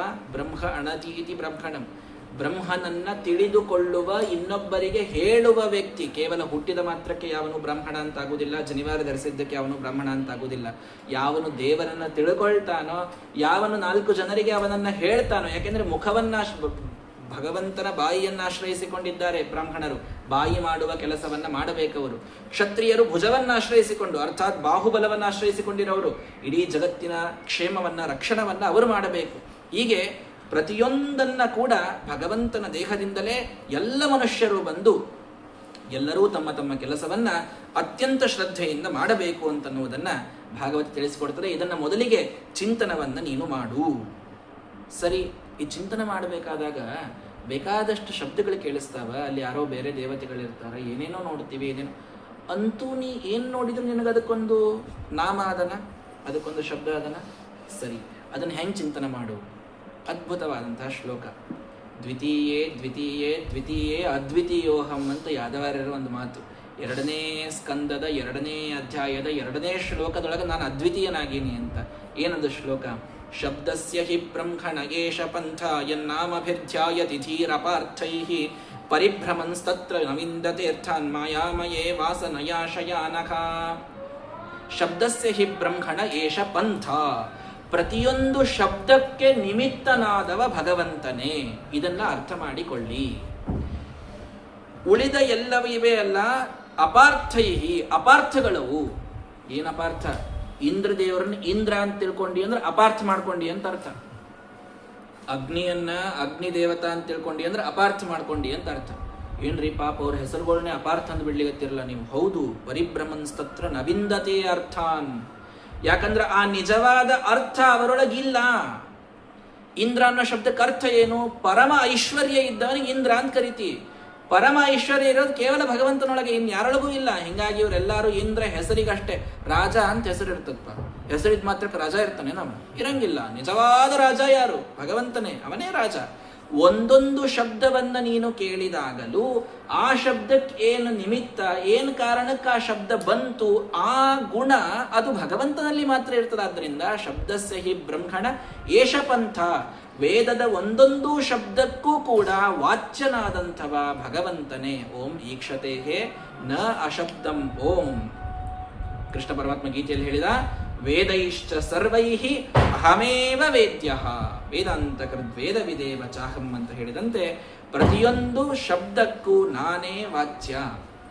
ನೀನು ಧ್ಯಾನ ಮಾಡ್ಕೋತ ಕೂತಾಗ ನಿನಗಿವೆಲ್ಲ ಕೇಳಿಸ್ಲಿಕ್ಕತ್ತದ ನೋಡಿ, ಹೊರಗಿಂದೆಲ್ಲ. ಅದು ಎಲ್ಲ ಶಬ್ದಕ್ಕೂ ಕೂಡ ಭಗವಂತನೇ ವಾಚ್ಯ, ಭಗವಂತನೇ ಅದನ್ನಿಂದ ತಿಳಿದು ಬರುವವ. ಉಪನಿಷತ್ ಭಾಷ್ಯಗಳಲ್ಲಿ ಶ್ರೀಮದಾಚಾರ್ಯ ಹೇಳ್ತಾರೆ, ಹಲ್ಲಿ ಲೊಚಗುಡುವಂತಹ ಶಬ್ದ ಭಗವಂತನ ಸ್ವಾತಂತ್ರ್ಯವನ್ನು ತಿಳಿಸ್ತದೆ. ಸಮುದ್ರ ಭೋರ್ಗರೆಯುವಂತಹ ಶಬ್ದ ಭಗವಂತನನ್ನು ತಿಳಿಸ್ತದೆ. ಒಂದೊಂದು ಲೌಕಿಕ ವೈದಿಕ ಭೇದ ಭಿನ್ನ ವರ್ಣಾತ್ಮಕ ಧ್ವನ್ಯಾತ್ಮಕ, ಕೇವಲ ವರ್ಣಾತ್ಮಕವಾದ ಶಬ್ದಗಳಲ್ಲ, ಧ್ವನ್ಯಾತ್ಮಕವಾದಂತಹ ಶಬ್ದಗಳು ಕೂಡ. ಒಂದೊಂದು ಧ್ವನಿಯೂ ಕೂಡ ಅದು ಗಿಡದ ಧ್ವನಿ ಇರಬಹುದು, ನದಿಯ ಧ್ವನಿ ಇರಬಹುದು. ಒಂದೊಂದು ಧ್ವನಿಗೂ ಕೂಡ ಭಗವಂತನ ಒಂದೊಂದು ಗುಣಗಳನ್ನು ನಾವು ತಿಳಿಸ್ತವೆ ಅಂತ. ಈ ರೀತಿ ನೀನು ಭಗವಂತನ ಸರ್ವಶಬ್ದವಾಚ್ಯತ್ವದ ಚಿಂತನವನ್ನು ನೀನು ಮಾಡು. ಧ್ಯಾನ ಮಾಡುವಂತಹ ವ್ಯಕ್ತಿ ಸದಾಕಾಲ ತನಗೆ ಕೇಳಿಸುವ ಎಲ್ಲ ಶಬ್ದಗಳನ್ನು ಕೂಡ ಭಗವತ್ಪರ ಅಂತ ತಿಳಿದುಕೊಂಡು ಚಿಂತನವನ್ನು ಮಾಡ್ತಾ ಮಾಡ್ತಾ ಹೋಗಬೇಕು. ಅಲ್ಲ ಹಸಿವಾಗ್ತದೆ, ಸ್ವಲ್ಪ ಮನೆಯಿಂದ ಮತ್ತು ನಾವು ಒಂದು ತಂಗಿ ವಾಟ್ಗ ಮಠಕ್ಕೆ ಹೊಂಟಾಗ ತೊಗೊಂಡು ಹೊಂಟಿರ್ತೀವಿ ನೋಡ್ರಿ, ಜೊತೆಗೆ ಅಂಥವೆಲ್ಲ ಬೇಕಾಗ್ತಾವ ನೋಡ್ರಿ. ಸತ್ಯಾಂಕ್ಷಿತೌ ಕಿಂ ಕಶಿಪೋ ಪ್ರಯಾಸೈರ್ಬಾಹೌ ಸ್ವಸಿದ್ಧೆ ಹ್ಯುಪಬರ್ಹಣೈ ಕಿಂ ಸತ್ಯಂಜಲೌ ಕಿಂ ಪುರುಪರ್ಣ ಪಾತ್ರೈರ್ದಿಗ್ವಸ್ತ್ರ ಲಾಭೇ ಸತಿ ಕಿಂ ದುಕೂಲೈಹಿ. ಹೇಳ್ತಾರೆ, ಪರೀಕ್ಷಿತ, ಸಾಕ್ಷಾತ್ ಭೂಮಿ ನಮಗಾಗಿರ್ಬೇಕಾದಾಗ ನಿನಗೆ ಹಾಸಿಗೆ ಯಾಕೆ ಬೇಕು ಹೇಳು? ಹಾಸಿಗೆ ಬೇಡ, ಭೂಮಿ ಮೇಲೆ ಮಲ್ಕು. ಬಾಹುಗಳಿದ್ದಾಗ ನಿನಗೆ ಮತ್ತೆ ಸಾಧನಗಳು ಯಾಕೆ ಬೇಕು? ನಿಂದೇ ಕೈ ಪುಟಗಳಿದ್ದಾಗ ನಿನಗೆ ನೀರಿಗೆ ಮತ್ತೊಂದು ವಾಟಗ ಯಾಕೆ ಬೇಕು? ದಿಗ್ವಸ್ತ್ರ ಲಾಭೇ ಸತಿ ಕಿಂ ಚೀರಾಣಿ ಕಿಂ ಪಚಿನ ಸಂತಿ ದಿಶಂತಿ ಭಿಕ್ಷಾಂ. ಹೊರಗೆ ಗಿಡಗಳಿಲ್ಲ, ನಿನಗೆ ಒಂದೇನೋ ಭಿಕ್ಷಾ, ನಿನಗೊಂದು ಹಣ್ಣು ಕೊಡ್ಲಿಕ್ಕೋ ಒಂದು ಗಡ್ಡೆ ಗೆಣಸು ಕೊಡ್ಲಿಕ್ಕೋ ಗಿಡಗಳವ. ನೋ ಬೋಂಘ್ರಿಪ ಪರಿಭೃತ ಸರಿತೋ ಅಪ್ಯಶುಷ್ಯನ್. ಏನ್ ನದಿಯೆಲ್ಲ ಒಣಗಿ ಹೋಗ್ಯಾವೇನ್? ನಿನಗೆ ಯಾವ ನೀರು ಕೊಡ್ಲಿಕ್ಕಿಲ್ಲ ಅಂತ ತಿಳ್ಕೊಂಡು ಏನು? ರುದ್ಧ ಗುಹಾಹ, ಏನ್ ಗುಹೆಗಳೆಲ್ಲ ರುದ್ಧವಾಗಿ ಮಳೆ ಬಂದ್ರೆ ಏನ್ ಮಾಡುವುದ್ರಿ? ಗುಹೆಗಳಿಲ್ಲೇನು ಅಂದ್ರ ಕೊನೆಯ ಕಾಲವನ್ನ ಕಂಡ ವ್ಯಕ್ತಿ ಎಷ್ಟು ವೈರಾಗ್ಯ ತಾಳಬೇಕು ಅಂದ್ರೆ ಮನೆಯನ್ನ ಬಿಟ್ಟವನು ಹೊರಗೆ ಬರಲೇಬೇಕು, ಅನಪ್ರಸ್ಥನಾಗೇಬೇಕು, ಸನ್ಯಾಸವಾಗೇಬೇಕು. ಸನ್ಯಾಸಿ ಆಗ್ಬೇಕಂದ್ರೆ ಎಲ್ಲರೂ ಕಾವಿ ಬಟ್ಟಿನೇ ಉಟ್ಕೋಬೇಕು ಅಂತಿಲ್ಲ. ಜ್ಞೇಯಸ್ಸ ನಿತ್ಯ ಸನ್ಯಾಸಿ ಯೋ ನ ದ್ವೇಷ್ಟಿ ನ ಕಾಂಕ್ಷತಿ. ಗೀತೆಯಲ್ಲಿ ಕೃಷ್ಣ ಹೇಳ್ತಾನೆ, ಯಾವ ಎಲ್ಲರ ಮೇಲಿನ ದ್ವೇಷವನ್ನ ಬಿಟ್ಟಾನ, ಯಾವ ಎಲ್ಲದರ ಮೇಲಿನ ಆಶೆಯನ್ನ ಬಿಟ್ಟಾನ, ಅವನ್ ಸನ್ಯಾಸಿ. ಕಾವಿ ಬಟ್ಟಿ ಉಟ್ಕೊಂಡು ಎಲ್ಲ ಮಾಡಬಾರ್ದಂತ ಮಾಡು ಕಾಮ ಇಟ್ಕೊಂಡವ್ರು ಸನ್ಯಾಸಿಗಳು ಅಂತ ಆಗುದಿಲ್ಲ, ಸರ್ವಥಾ ಆಗುದಿಲ್ಲ. ಬಿಳೆ ಬಟ್ಟಿನೇ ಉಟ್ಕೊಂಡ್ರು ದ್ವೇಷ ಆಕಾಂಕ್ಷ ಬಿಟ್ಟವ್ರು ಸನ್ಯಾಸಿ ಅಂತ ಆಗ್ತಾರೆ. ಹೀಗಾಗಿ ಯೋ ನ ದ್ವೇಷ್ಟಿನ ಕಾಂಕ್ಷತಿ, ಈ ಸನ್ಯಾಸವನ್ನ ನೀನು ತಾಳು.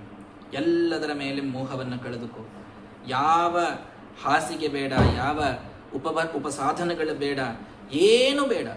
ಕಿಮ ಅಲ್ರಿ, ನಾವು ಹೊಂಟಾಗ ನಮಗೇನ್ರೆ ಆತಂದ್ರ ಯಾರೇ ಜೊತೆಗೆ ಬೇಕಲ್ರಿ. ಕಿಂ ಅವಧೂತ ಸುಹೃನ್ನ ಕೃಷ್ಣ. ಯಾಕ ಕೃಷ್ಣನ ಜೊತೆಗೆ ಬರಂಗಿಲ್ಲ ಅನ್ಕೊಂಡು ಏನು? ಬಂದೇ ಬರ್ತಾನ, ಹೋಗು. ಸಸರ್ವ ವಿಧೃತ್ಯನುಭೂಯ ಸರ್ವ ಆತ್ಮ ಯಥಾ ಸುಪ್ತ ಜನೈಕ್ಷಿತೈಕಃ ತಂ ಸತ್ಯಮಾನಂದ ನಿಧಿಂ ಭಜೇತ ಸರ್ವಾತ್ಮನಾಥೋನ್ಯತ ಆತ್ಮಘಾತಃ. ಸರ್ವಾತ್ಮನ, ಎಂಥ ರೋಗ ಬರ್ತದೆ, ಕೊನೆಯ ಕಾಲಕ್ಕೆ ನೋವಿರ್ತದೆ, ರೋಗ ಇರ್ತದೆ, ಏನೆಲ್ಲ ಇದ್ದಾಗೂ ಕೂಡ ಎಲ್ಲವನ್ನ ಮರೆತು ಮಹಾನಂದ ನಿಧಿಯಾದ ಭಗವಂತನನ್ನ ಸ್ಮರಣ ಮಾಡುವುದನ್ನು ನೀನು ಬಿಡಬೇಡ. ಅನ್ಯಥಾ ಆತ್ಮಘಾತಃ, ಕೊನೆಯ ಕಾಲಕ್ಕೆ ಭಗವಂತನ ಸ್ಮರಣ ಮಾಡದೇ ಇದ್ದರೆ ನಿನಗೆ ಆತ್ಮಹತ್ಯೆ ಮಾಡಿಕೊಂಡದ್ದು ಪಾಪ ನಿನಗೆ ಬರ್ತದೆ. ಹಾಗಾಗಿ ಭಗವಂತನ ಧ್ಯಾನವನ್ನು ಮಾಡೋ. ಪಶ್ಯಂಜನಂ ಪತಿತಂ ವೈತರಣ್ಯಂ, ತನ್ನ ಕರ್ಮದಿಂದ ಎಷ್ಟು ಜನ ಆ ವೈತರಣಿ ನದಿ ಒಳಗೆ ಇವತ್ತು ಬಿದ್ದು ಆ ನರಕದ ನದಿಯಾಗಿ ಬಿದ್ದು ಒದ್ದಾಡ್ಲಿಕ್ಕತ್ತಾರ ನೋಡು. ಕ್ಷುಕ್ಷಾಮಾನ್ ರೂಕ್ಷ ರಕ್ಷೋ ರಥಕರ ನಖರ ಕ್ಷುಣ್ಣ ವಿಕ್ಷೋ ವಿತಾಕ್ಷಾನ್ ಆಮಗ್ನಾನ್ ಅಂಧಕೂಪೆ, ಅಂಧಕೂಪದೊಳಗೆ ಬಿದ್ದು ವಜ್ರಕಲ್ಪಾಹ ಜಲೂಕಾಹ, ಒಂದೊಂದು ಹುಳ ಬಂದು ಕಡಿದ್ರೆ ವಜ್ರಘಾತ ಆದಷ್ಟು ನೋವಾಗ್ತದಂತ. ಅಂಥ ವೈತರಣಿ ನದಿ ಒಳಗೆ ಇವತ್ತು ಬಿದ್ದು ಒದ್ದಾಡೋ ಜನರನ್ನು ನೋಡಿ ಆದರೂ ಭಗವಂತನ ಧ್ಯಾನ ಮಾಡುವುದನ್ನು ಕಲಿತುಕೋ. ವಿಷ್ಣು ಪರಮಾತ್ಮನ ಧ್ಯಾನ ಮಾಡು. ಚತುರ್ಭುಜಂ ಕಂಜ ರಥಾಂಗ ಶಂಖ ಗದಾಧರಂ ಧಾರಣಯ ಸ್ಮರಂತಿ. ಆ ಶಂಖಚಕ್ರ ಗದಾಪದ್ಮವನ್ನು ಹಿಡಿದುಕೊಂಡ ಆ ಭಗವಂತನನ್ನ ಚಂದಾಗಿ ನೀನು ಸ್ಮರಣ ಮಾಡಪ್ಪ. ಪ್ರಸನ್ನ ವಕ್ತ್ರಂ ನಲಿನಾಯತೆ ಕ್ಷಣಂ ಕದಂಬ ಕಿಂಜಲ್ಕ ಪಿಶಂಗ ವಾಸಸಂ. ಏನ ಭಾಗವತದೊಳಗ ವರ್ಣನ ಬಂತು ಅಂದ್ರೆ ನನಗೆ ಪ್ರಾಯ ಮುಂದೆ ಹೋಗ್ಲಿಕ್ಕೆ ಆಗುದಿಲ್ಲ, ಎಷ್ಟು ಚಂದ ವರ್ಣನ ಮಾಡ್ತಾರೆ. ಪ್ರಸನ್ನವಾದ ಭಗವಂತನ ಮುಖ, ಅವನ ಕಮಲದಂಥ ಕಣ್ಣುಗಳು, ಅವನ ಪಿಶಂಗವಾದಂತಹ ಆ ಬಂಗಾರದ ಅವನ ವಸ್ತ್ರ, ಲಸನ್ ಮಹಾಹಾರ ಹಿರಣ್ಮಯಾಂಗದಂ, ಮಹಾಕೌಸ್ತುಭ ಹಾರವನ್ನು ಧರಿಸಿದಂತಹ ಕವಚವನ್ನು ಧರಿಸಿದಂತಹ ಅವನ ದೇಹ, ಸ್ಫುರನ್ ಮಹಾರತ್ನ ಕಿರೀಟ ಕುಂಡಲಂ, ಮಹಾರತ್ನವನ್ನು ಧರಿಸಿದಂತಹ ಅವನ ಕಿರೀಟ. ಇದೆಲ್ಲವನ್ನ ನೀನು ಧಾರಣಾ ಆ ಧ್ಯಾನ ಮಾಡ್ತಾ ಮಾಡ್ತಾ ಮಾಡ್ತಾ ತಾವತ್ ಸ್ಥವೀಯ ಪುರುಷಸ್ಯ ರೂಪಂ ಕ್ರಿಯಾವಸಾನೇ ಪ್ರಯತ ಸ್ಮರೇತ. ಅವನ ಇದಕ್ಕೆ ಸ್ಥೂಲ ರೂಪ ಧ್ಯಾನ ಅಂತ ಕರೀತಾರೆ. ಸೂಕ್ಷ್ಮ ರೂಪ ಧ್ಯಾನ, ಬಿಂಬ ರೂಪವನ್ನು ನಾವು ಸ್ಮರಣ ಮಾಡೋದು. ಸ್ಥೂಲ ರೂಪದಲ್ಲಿ ವಿರಾಟ್ ರೂಪದ ಈ ಧ್ಯಾನವನ್ನ ನೀನು ಮಾಡ್ತಾ ಮಾಡ್ತಾ ಅವನ ನಯತ್ರ ಕಾಲೋ ನಿಮಿಷಾಂಪರ ಪ್ರಭುಕುತೋ ನ ದೇವ ಜಗತಾಂಯ ಈಶಿರೆ. ಎಲ್ಲಿ ಕಾಲ, ವಾಯು, ಬ್ರಹ್ಮದೇವರು ಯಾರೂ ಕೂಡ ಅವನನ್ನು ಪೂರ್ಣವಾಗಿ ಗೆಲ್ಲಲಿಕ್ಕೆ, ಅವನನ್ನು ತಿಳಿದುಕೊಳ್ಳಲಿಕ್ಕೆ ಸಾಧ್ಯವಿಲ್ಲವೋ ಅಂಥ ಆ ಭಗವಂತನನ್ನು ಸ್ಮರಣ ಮಾಡ್ತಾ ಕೊನೆಯ ಕಾಲ ಬಂತು ಅಂತಂದ್ರೆ ಗುದಂತತೋನಿಲಂ ಸ್ಥಾನೇಶು ಷಟ್ಸು ಉನ್ನಮಯೇ ಜಿತಕ್ಲಮಃ. ಇದೊಂದು ದೊಡ್ಡದಾದಂತಹ ಏನಂತೀರಿ ಒಂದು ಪ್ರಾಸೆಸ್ ಇದೆ. ಯೋಗಿಗಳು ತಮ್ಮ ಪ್ರಾಣತ್ಯಾಗವನ್ನು ಮಾಡುವಂಥ ಅದ್ಭುತವಾದಂಥ ಒಂದು ಪ್ರಕ್ರಿಯೆಯನ್ನು ಭಾಗವತ ನಮಗೆ ತಿಳಿಸಿಕೊಡ್ತದೆ. ಮೂಲಾಧಾರ ಅಂತ ಚಕ್ರ ಇದೆ, ಕೆಳಗೆ ನಾವು ಕೂತಾಗ ಇರುವಂತಹ ಚಕ್ರ. ಆ ಮೂಲಾಧಾರ ಚಕ್ರದಲ್ಲಿ 4 ದಳದ ಪದ್ಮ. ಆ 4 ದಳದ ಪದ್ಮದಿಂದ ಮೇಲೆ ನಾಭಿಗೆ ಪ್ರಾಣವನ್ನು ತಾನೇ ತರಬೇಕು. ಪ್ರಾಣವನ್ನು ಕೊನೆಯ ಕಾಲದಲ್ಲಿ ತಾನು ಧ್ಯಾನಕ್ಕೆ ಅಂತ ಕೂತು ಎಲ್ಲ ಕಡೆಗೆ ಗಾಳಿಯನ್ನು ರೋಧನ ಮಾಡಿ, ಶ್ವಾಸ ನಿರೋಧವನ್ನು ಮಾಡಿ, ತಾನು ಮೂಲಾಧಾರದಿಂದ ನಾಭಿಗೆ ತನ್ನ ಪ್ರಾಣವನ್ನು ತರ್ತಾನೆ. ಆ ನಾಭಿಯಲ್ಲಿ ಷಡ್ದಳ ಪದ್ಮ ಇದೆ, ಅಲ್ಲಿಂದ ಉದಾನಗತಿಯಿಂದ ಬ್ರಹ್ಮನಾಡಿಗೆ ಅದನ್ನು ತರ್ತಾನೆ. ಆ ಬ್ರಹ್ಮನಾಡಿ ಹೃದಯದೊಳಗಿದೆ. ಆ ಬ್ರಹ್ಮನಾಡಿ ಹೃದಯದೊಳಗಿದ್ದಂತಹ ಬ್ರಹ್ಮನಾಡಿಯಲ್ಲಿ ದಶದಳ ಪದ್ಮ, 10 ದಳದ ಕಮಲ ಇದೆ. ಆ 10 ದಳದ ಕಮಲದಲ್ಲಿ ತಂದು ಅಲ್ಲಿಯಿಂದ ತಾನು ತನ್ನ ಮೇಲಿನ ಭಾಗದಲ್ಲಿ 12 ದಳದ ಪದ್ಮ ಇದೆ, ಅಲ್ಲಿ ತಾನು ತರ್ತಾನೆ. ಅಲ್ಲಿಗೆ ಮನಸ್ವಿ, ಸ್ವತಃ ಪೂರ್ಣ ಮನಸ್ಸು ಸಮಾಧಾನವಾಗ್ತದೆ ಅಲ್ಲಿಗೆ. ಆ 12 ದಳ ಪದ್ಮದಿಂದ ನಾಡಿ ಇನ್ನೊಂದು ಕಡೆಗೆ ಹೋಗದಂತೆ ಅದನ್ನು ಗಟ್ಟಿಯಾಗಿ ತಾನು ಹಿಡಿದುಕೊಳ್ತಾನೆ. ಹಿಡಿದುಕೊಂಡು ತಾಲು ಮೂಲದಿಂದ ಅದನ್ನ ಭ್ರೂಮಧ್ಯಕ್ಕೆ ತಾನು ತರ್ತಾನೆ. ಅಲ್ಲಿ 2 ದಳದ ಕಮಲ. ಅಲ್ಲಿಯಿಂದ ತಾನು ಎಲ್ಲ ತನ್ನ ಇಂದ್ರಿಯಗಳನ್ನು ಪೂರ್ಣ ಅವುಗಳ ಶಕ್ತಿಯನ್ನು ಅವುಗಳು ಕಳೆದುಕೊಂಡಾಗ ಆ ಭ್ರೂಮಧ್ಯದಿಂದ ಈ ಸುಷುಮ್ನಾ ನಾಡಿಯಲ್ಲಿ ಇರತಕ್ಕಂಥ ಬ್ರಹ್ಮರಂಧ್ರ ಅಂತೇನಿದೆಯೋ ಆ ಬ್ರಹ್ಮರಂಧ್ರದಿಂದ ತನ್ನ ಪ್ರಾಣದ ಉತ್ಕ್ರಮಣವನ್ನ ಯೋಗಿಯಾದವ ಮಾಡ್ತಾನೆ. ಹೀಗೆ ಬ್ರಹ್ಮನಾಡಿಯಿಂದ ಯಾರ ಜೀವ ಉತ್ಕ್ರಮಣವಾಗ್ತದೋ ಅವರಷ್ಟೇ ಮೋಕ್ಷಕ್ಕೆ ಹೋಗ್ಲಿಕ್ಕೆ ಸಾಧ್ಯ. ಜೀವ ಹೊರಗೆ ಬರಲಿಕ್ಕೆ ದಾರಿಯವ. ನವರಂಧ್ರಗಳಿಂದ ಜೀವ ಹೊರಗೆ ಬರ್ತದೆ ಯಾವಾಗಲೂ ಕೂಡ.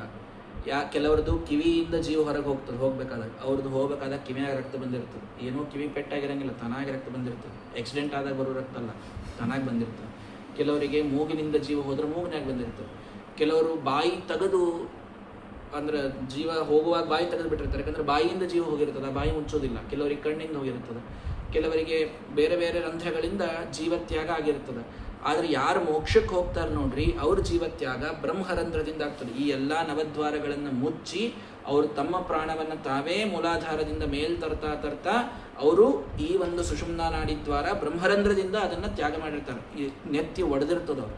ಹಂಗೆ ನಾವೇ ಒಡ್ಕೊಂಡು ಸತ್ರ ಅಲ್ಲಿಂದ ಹೋಗಂಗಿಲ್ಲ, ತಾನಾಗಿ ಅದು ಹೋಗಬೇಕು. ಆವಾಗ ಅಲ್ಲಿ ಯೋಗೀಶ್ವರಾಣಾಂ ಗತಿ ಮಾಮನಂತಿ ಬಹಿಸ್ತ್ರಿಲೋಕ್ಯಾ ಪವನಾಂತರಾತ್ಮ ನ ಕರ್ಮಭಿಸ್ತಾಂ ಗತಿಮಾಪ್ನುವಂತಿ ವಿದ್ಯಾ ತಪೋ ಯೋಗ ಸಮಾಧಿ ಚಾಭ್ಯಾಂ. ಭಗವಂತನ ವಿಶಿಷ್ಟವಾದಂತಹ ಸಾಧನವನ್ನ, ತಪಸ್ಸನ್ನ, ಯೋಗವನ್ನ, ಸಮಾಧಿಯನ್ನ ಆಚರಿಸಿದವರಿಗಷ್ಟೇ ಇಂಥ ಒಂದು ದೇಹ, ಇಂಥ ಒಂದು ಸಾವು ಇದು ಬರಲಿಕ್ಕೆ ಸಾಧ್ಯ ಇದೆ. ಅವರು ಎಲ್ಲರದು ಪ್ರಾರಬ್ಧ ಇಲ್ಲೇ ಮುಗಿದಿರಬೇಕಂತಿಲ್ಲ, ತಿಳ್ಕೊಳ್ರಿ. ಶಾಸ್ತ್ರ ತಿಳಿದವರು ಇದ್ದೀರೆಲ್ಲರೂ. ವೈಶ್ವಾನರಂ ಯಾತಿ ವಿಹಾಯ ಸಾಗತಃ ಸುಷುಮ್ನಯ ಬ್ರಹ್ಮಪತೇನ ಶೋಚಿಷ. ಬ್ರಹ್ಮ ಮಾರ್ಗದಿಂದ ತಾವು ಬ್ರಹ್ಮರಂಧ್ರದಿಂದ ದೇಹತ್ಯಾಗ ಮಾಡಿ ಸುಷುಮ್ನಾ ನಾಡಿಯಿಂದ ಮೇಲೆ ಹೋದವ್ರಿಗೂ ಇಲ್ಲಿ ಎಲ್ಲಾ ಕರ್ಮ ಕೆಲವು ಮುಗಿದಿರಬೇಕು ಅಂತಿಲ್ಲ. ಸ್ವಲ್ಪ ಕೆಲವು ಮುಂದಿಗೆ ಮ್ಯಾಲ ಹೋದ್ಮ್ಯಾಲೂ ಆಗ್ತಾವ. ವೈಶ್ವಾನರೇ ದ್ಯುನದ್ಯಾಂ ವಾ ಸೂರ್ಯೇವ ದೇಹ ಏವವ ವಿಧೂಯ ಸರ್ವ ಪಾಪಾನಿ ಯಾಂತಿ ಕಿಂಸ್ತುಘ್ನ ಕೇಶವಂ. ಕೆಲವರು ಈ ದೇಹದೊಳಗೆ ಎಲ್ಲಾ ಪ್ರಾರಬ್ಧ ಭೋಗ ಮುಗಿಸ್ಕೊಂಡು ಹೋಗ್ತಾರೆ. ಇನ್ ಕೆಲವರು ಮೇಲೆ ಹೋಗ್ಬೇಕಾದಾಗ ಸೂರ್ಯ ಲೋಕದೊಳಗೆ ತಮ್ಮದೆಲ್ಲಾ ಪ್ರಾರಬ್ಧ ಕಳ್ಕೊಳ್ತಾರೆ. ಕೆಲವರು ಗಂಗಾ ನದಿಯೊಳಗೆ ಸ್ನಾನ ಮಾಡೋದ್ರಿಂದ ಎಲ್ಲಾ ಪ್ರಾರಬ್ಧ ಕಳ್ಕೊಳ್ತಾರೆ. ಕೆಲವರು ವೈಶ್ವಾನರ ಲೋಕಕ್ಕೆ ಹೋಗಿ, ಅಗ್ನಿ ಲೋಕಕ್ಕೆ ಹೋಗಿ ತಮ್ಮ ಸಾಧನವನ್ನ ಪೂರ್ಣ ಮಾಡ್ಕೊಳ್ತಾರೆ. ಹೀಗೆ ಹೋಗುವಂತಹ ಈ ಮಾರ್ಗದಲ್ಲಿ 3 ಇವೆ. ಸೋ ಅಗ್ನಿರ್ ವೈಶ್ವಾನರೋ ಮಾರ್ಗ ದೇವಾನಾಂ ಪಿತೃಣಾಂ ಮುನೇಹ್. ಯಾವು? ಪಿತೃಯಾನಂ, ದೇವಯಾನಂ, ಬ್ರಹ್ಮಯಾನಂ ಇತಿ ತ್ರಿಧ ಗಚ್ಚನ್ ವೈಶ್ವಾನರಂ ಯಾತಿ ತಸ್ಮಾನ್ ಮಾರ್ಗಸ್ಸ ಏರಿತಃ ಅಂತ. ಒಂದು ದೇವಯಾನ, ನಮ್ದೇನು ಮುಖ್ಯ ಒಂದು ನೆತ್ತಿ ಅಂತದ, ಇಲ್ಲೇ ಒಂದು ನಾಡಿ ಅದ, ಬ್ರಹ್ಮನಾಡಿ ಅಂತ ಕರಿತೀರಿ, ಅಥವಾ ಸುಷುಮ್ನಾ ನಾಡಿ ಅಂತದ ಕರಿತೀರಿ. ಈ ಸುಷುಮ್ನಾ ನಾಡಿಯ ಬಲಭಾಗಕ್ಕೆ ಪಿಂಗಳ ಅಂತ ಒಂದು ನಾಡಿ, ಎಡಭಾಗಕ್ಕೆ ಇಡ ಅಂತ ಒಂದು ನಾಡಿ. ಈ ಪಿಂಗಳ ನಾಡಿಗೆ ಹೊತ್ತಿಕೊಂಡು 36,000 ನಾಡಿಗಳು ನಮ್ಮ ದೇಹದ ಬಲಭಾಗಕ್ಕವ. ಆ 36,000 ಪುರುಷ ರೂಪಗಳು ಒಂದೊಂದು ನಾಡಿಯೊಳಗೆ ದೇವರದು ನಮ್ಮೊಳಗವ. ಇಡಾ ನಾಡಿಗೆ ಹತ್ತಿಕೊಂಡು 36,000 ನಾಡಿಗಳು ಎಡಭಾಗಕ್ಕವ. ಅಲ್ಲಿ 36,000 ಸ್ತ್ರೀ ರೂಪಗಳು ನಮ್ಮ ದೇಹದೊಳಗವ.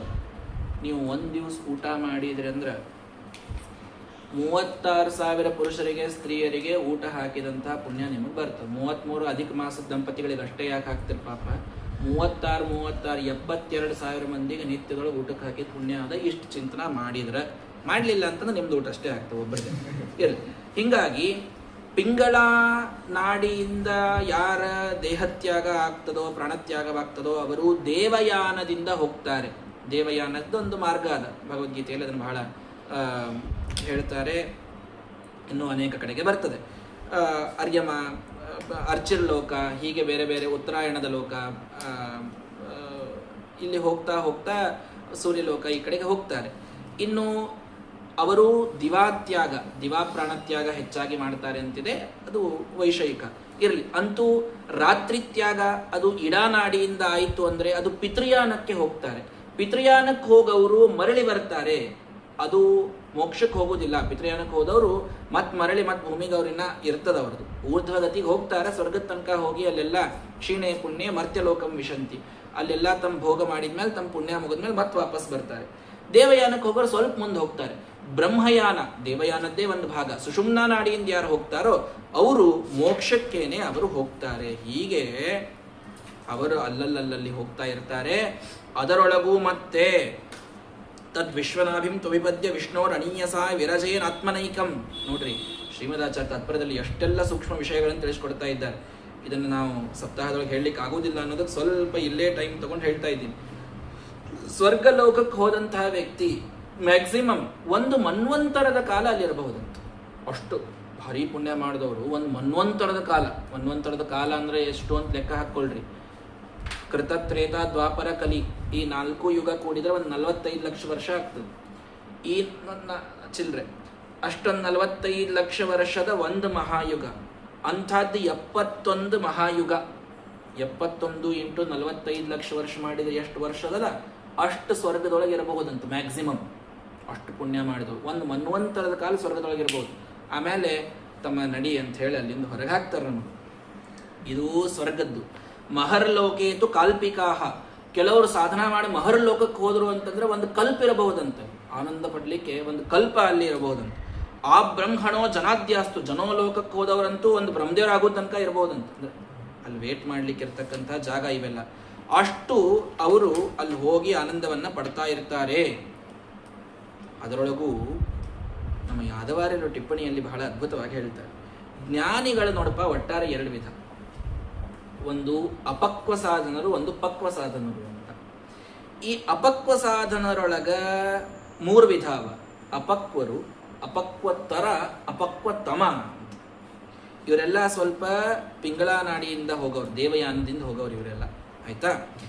ಇದ್ರೊಳಗೆ ನೋಡ್ರಿ, ಲಕ್ಷ್ಯ ಇಟ್ಕೊಳ್ರಿ, ಯಾರು ಅಪಕ್ವ ಸಾಧನರು ಅಂತಿದ್ದಾರೋ ಅವರು ತಪೋಲೋಕಕ್ಕೆ ಹೋಗ್ತಾರೆ. ತಪೋಲೋಕಕ್ಕೆ ಹೋಗಿ ಅವರು ಮುಂದೆ ಮೋಕ್ಷಕ್ಕೆ, ಅಲ್ಲಿ ಅವ್ರದ್ದು ವೇಟಿಂಗ್ ಟೈಮ್ ಇರ್ತದೆ. ಇನ್ನ ಅಪಕ್ವತರ ಯಾರಿದ್ದಾರೆ ಜನೋಲೋಕಕ್ಕೆ ಹೋಗ್ತಾರೆ. ಅಪಕ್ವತಮ ಯಾರಿದ್ದಾರೆ ನೋಡ್ರಿ ಮಹರ್ಲೋಕಕ್ಕೆ ಹೋಗ್ತಾರೆ. ಮಹರ್ಲೋಕದೊಳಗೆ ಅಂದ್ರೆ ತಮ್ದೆಲ್ಲ ಸಾಧನ ಮುಗಿಸ್ಕೊಂಡು ಹೋಗಿ ವೇಟ್ ಮಾಡೋರು ಏನಿದ್ದಾರಲ್ಲ ಅವ್ರೊಳಗೆ ಅತೀ ಕೆಳಗಿನ ಮಂದಿ, ಪ್ರಾಯ ನಮ್ಮಂಥವ್ರಂತ ಅನ್ಕೊಳ್ಳೋಣಂತ, ನಾವು ಅದಕ್ಕೂ ಯೋಗ್ಯ ಅಲ್ಲ ಅಂತ ಅನ್ಕೊಂಡ್ರಂತೂ ಬಿಟ್ಟೇ ಬಿಡ್ರಿ. ಅಂತೂ ಸಾಮಾನ್ಯ ಮನುಷ್ಯರು ಲಾಸ್ಟಿಗೆ ಮಹೋಲೋಕತ್ತನ ಹೋಗಿ ವೇಟ್ ಮಾಡಬಹುದು. ಅಪಕ್ವತಮ. ಸ್ವಲ್ಪ ಮೇಲ್ನವ್ರು ಅಪಕ್ವತರ ಜನೋಲೋಕ, ಇನ್ನೊಂದು ಸ್ವಲ್ಪ ಮೇಲ್ನವ್ರು ತಪೋಲೋಕ. ಇವರೆಲ್ಲರೂ ಅಪಕ್ವರು ಇಷ್ಟಾಗಿ, ಇವರೆಲ್ಲರೂ ಭಾರಿ ಮಂದಿ ಅಲ್ಲ, ಇವರೆಲ್ಲ ಅಪಕ್ವ ಸಾಧನರು. ಇನ್ನು ಪಕ್ವ ಸಾಧನರು ಅಂತೇನಿದ್ದಾರೋ ಬ್ರಹ್ಮನಾಡಿಯಿಂದೇ ಅವ್ರು ಉತ್ಕ್ರಮಣ ಆಗ್ತದೆ. ಇವ್ರದೆಲ್ಲ ಪಿಂಗಳ ನಾಡಿಯಿಂದ ಆಗ್ಬಿಡ್ತದೆ. ಬ್ರಹ್ಮನಾಡಿಯಿಂದೇ ಉತ್ಕ್ರಮಣ ಆಗುವ ಪಕ್ವ ಸಾಧನರು ಅಂತೇನಿದ್ದಾರ ಅವರೊಳಗೆ ಇಬ್ಬರಿದ್ದಾರೆ: ಪ್ರತೀಕಾಲಂಬನರು, ಅಪ್ರತೀಕಾಲಂಬನರು ಅಂತ. ಪಕ್ವ ಸಾಧನ ಮಾಡೋರೊಳಗೆ ಮತ್ತಿಬ್ರು. ಕೆಲವರು ಕೇವಲ ಪ್ರತೀಕವನ್ನು ನೋಡಿ ಅಲ್ಲೇ ದೇವರನ್ನು ಕಾಣೋರು. ಇನ್ನು ಅಪ್ರತೀಕ, ಎಲ್ಲಿ ಕಂಡಲ್ಲಿ ದೇವರನ್ನು ಕಾಣೋರು, ವ್ಯಾಪ್ತೋಪಾಸಕರು ಅಂತ ಅವ್ರಿಗೆ ಕರಿತೀವಿ. ಇವರು ಅಪ್ರತೀಕಾಲಂಬನರು. ಇವರಿಬ್ಬರು ಮತ್ತೆ ಎಲ್ಲಿ ಹೋಗ್ತಾರ್ರಿ? ಪ್ರತೀಕಾಲಂಬನರು ಸತ್ಯಲೋಕಕ್ಕೆ ಹೋಗಿ ವೇಟ್ ಮಾಡ್ತಾರೆ. ಸತ್ಯಲೋಕದಕ್ಕೆ ಹೋಗಿ ಅಲ್ಲಿ ಅವ್ರ ಪಾಪ ಮತ್ತೆ ಎಲ್ಲ ಬರಲಿ, ಬ್ರಹ್ಮದೇವರು ಬರಲಿ, ಅವ್ರ ಜೊತೆ ನೀವು ಹೋಗೋಣ ಅಂತ. ಬ್ರಹ್ಮದೇವರು ಬರುತ್ತಾನ ಯಾರಿಗೂ ಮೋಕ್ಷ ಇಲ್ಲ, ಅವ್ರು ಬಂದರೆ ಅದು ದ್ವಾರ ತೆಗಿತದಿಲ್ಲ ಅಂದ್ರೆ ಮುಚ್ಚೆ ಬಿಟ್ಟಿರ್ತದ. ಹೀಗಾಗಿ ಬ್ರಹ್ಮದೇವರದ ಆಯುಷ್ಯ 100 ವರ್ಷ ಮುಗಿಯುವ ತನಕ ಪ್ರತೀಕಾಲಂಬನರು ಎಲ್ಲಿರ್ತಾರಪ್ಪ? ಸತ್ಯಲೋಕದೊಳಗೆ ವೇಟ್ ಮಾಡ್ಕೋತಿರ್ತಾರೆ. ಅಪ್ರತೀಕಾಲಂಬನರು ಅಮುಕ್ತ ಸ್ಥಾನದ ವೈಕುಂಠಕ್ಕೆ ಹೋಗಿ ವೇಟ್ ಮಾಡ್ತಾರೆ. ವೈಕುಂಠಕ್ಕೆ ಹೋಗ್ತಾರೆ ಅವರು, ಆದರೆ ಮುಕ್ತ ಸ್ಥಾನ ಅಲ್ಲ, ಅದರೊಳಗೆ 2 ಸ್ಥಾನವ. ಅಮುಕ್ತ ಸ್ಥಾನದ ವೈಕುಂಠಕ್ಕೆ ಹೋಗಿ ಅವರು ವೇಟ್ ಮಾಡ್ತಾ ಇರ್ತಾರೆ. ಸತ್ಯಲೋಕ ಏನು ಸಣ್ಣದಲ್ಲಪ್ಪ. ನ ಯತ್ರ ಶೋಕೋ ನ ಜರ ನ ಮೃತ್ಯು ನಾಧಿರ ನ ಚೋದ್ವೇಗ ಋತೆ ಕುತಶ್ಚಿತ್ ಯಶ್ಚಿತ್ತತೋದಕ್ರೇಯ ನಿದಾಂ ವಿದಾಂ ದುರಂತ ದುಃಖ ಪ್ರಭವಾನುದರ್ಶನಾತ್.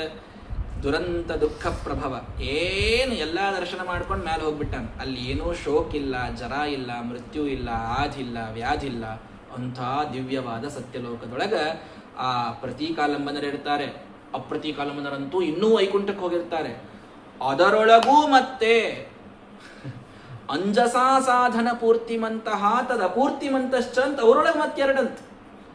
ಮೋಕ್ಷಕ್ಕೆ ಹೋಗ್ಲಿಕ್ಕೆ ವೈಕುಂಠದಾಗ ವೇಟ್ ಮಾಡ್ಕೋತ ಕೂತವ್ರೊಳಗೂ ಕೂಡ ಕೆಲವರಿಗೆ ದೇವರು ನೀವೊಂದು ಸ್ವಲ್ಪ ಹೊರ ಹೋಗಿ ಅಡ್ಡಾಡಬಾ ಹೋಗ್ತಮ್ಮ ಅಂತಂತಾನಂತ. ಮತ್ತೆ ಅವರೊಳಗೆ ಅವ್ರು ಅಲ್ಲೇ ಇರಂಗಿಲ್ಲ ಯಾವಾಗ್ಲೂ. ಅವ್ರು ಸ್ವಲ್ಪ ಮತ್ತೆ ಕೆಳಗಿನ ಲೋಕಕ್ಕೆ ಬಂದು ತಿರುಗಾಡಿ ಮಾಡಿ ಅಲ್ಲಿ ಬರ್ತಾರೆ.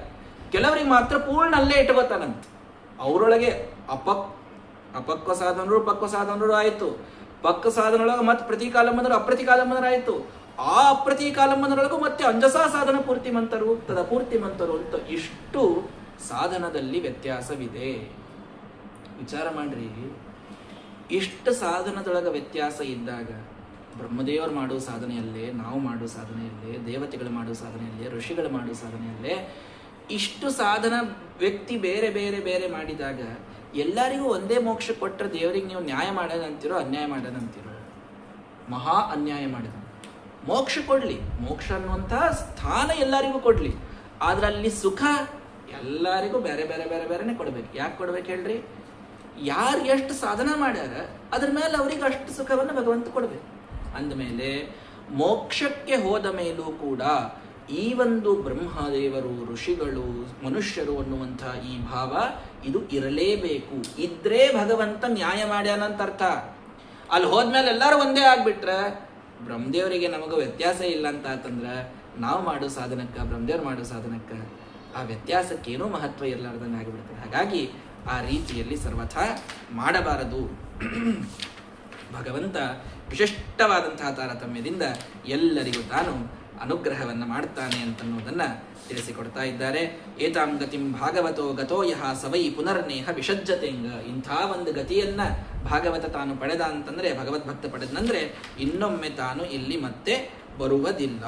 ಏದ್ವೇ ಪುರಾ ಬ್ರಹ್ಮಣ ಆಹಪೃಷ್ಟ ಆರಾಧಿತೋ ಭಗವಾನ್ ವಾಸುದೇವ. ಏನು ಈ ಎರಡು ಈ ಮಾರ್ಗಗಳನ್ನು ಹೇಳಿನೋ ಇದನ್ನು ಬ್ರಹ್ಮದೇವರಿಗೆ ಭಗವಂತನೇ ಹೇಳಿದ್ದಪ್ಪ, ನಿನಗೆ ನಾನು ಅದನ್ನು ಹೇಳ್ತಾ ಇದ್ದೇನೆ. ಆದ್ದರಿಂದ ಅಲ್ರಿ ಆಚಾರ್ಯ, ಇದೆಲ್ಲ ನಾವು ಮುಂದೆ ಹೋಗುವಾಗ ವಿಚಾರ ಮಾಡಿ ಈಗೇನು ಮಾಡ್ರಿ ಹೇಳ್ರಿ. ನೈಹ್ಯತೋನ್ಯ ಶಿವಪಂಥ ವಿಶ್ರುತ ಸಂಸ್ಕೃತಾವಿಹ. ನೋಡು, ಇದಕ್ಕಿಂತ ಒಳ್ಳೆ ಮಾರ್ಗ ನಿನಗಿಲ್ಲ. ಯಾವ ಮಾರ್ಗ? ವಾಸುದೇವೇ ಭಗವತಿ ಭಕ್ತಿ ಯೋಗೋ ಯಥೋ ಭವೆ.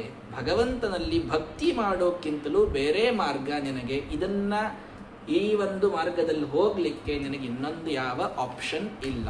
ನಾಣ್ಯ ಪಂಥ ಅಯನಾಯ ವಿದ್ಯತೆ. ಇದೇ ಮಾರ್ಗದಲ್ಲಿ ಇದೇ ಭಕ್ತಿಯೊಳಗೆ ನೀನು ಹೋಗಬೇಕು. ಆವಾಗ ಭಗವಂತನನ್ನು ನಿನ್ನ ಹೃದಯದಲ್ಲಿ ನೀನು ನೋಡಲಿಕ್ಕೆ ಸಾಧ್ಯವಾಗ್ತದೆ ಅಂತ ಹೇಳ್ತಾ, ಆ ಭಕ್ತಿಗಾಗಿ ಏನ್ ಮಾಡ್ಲಿ? ತಸ್ಮಾತ್ ಸರ್ವಾತ್ಮನ ರಾಜನ್ ಹರಿಸ್ ಸರ್ವತ್ರ ಸರ್ವದಾ ಶ್ರೋತವ್ಯ ಕೀರ್ತಿತವ್ಯಶ್ಚ ಸ್ಮರ್ತವ್ಯೋ ಭಗವಾನ್ ಋಣಂ.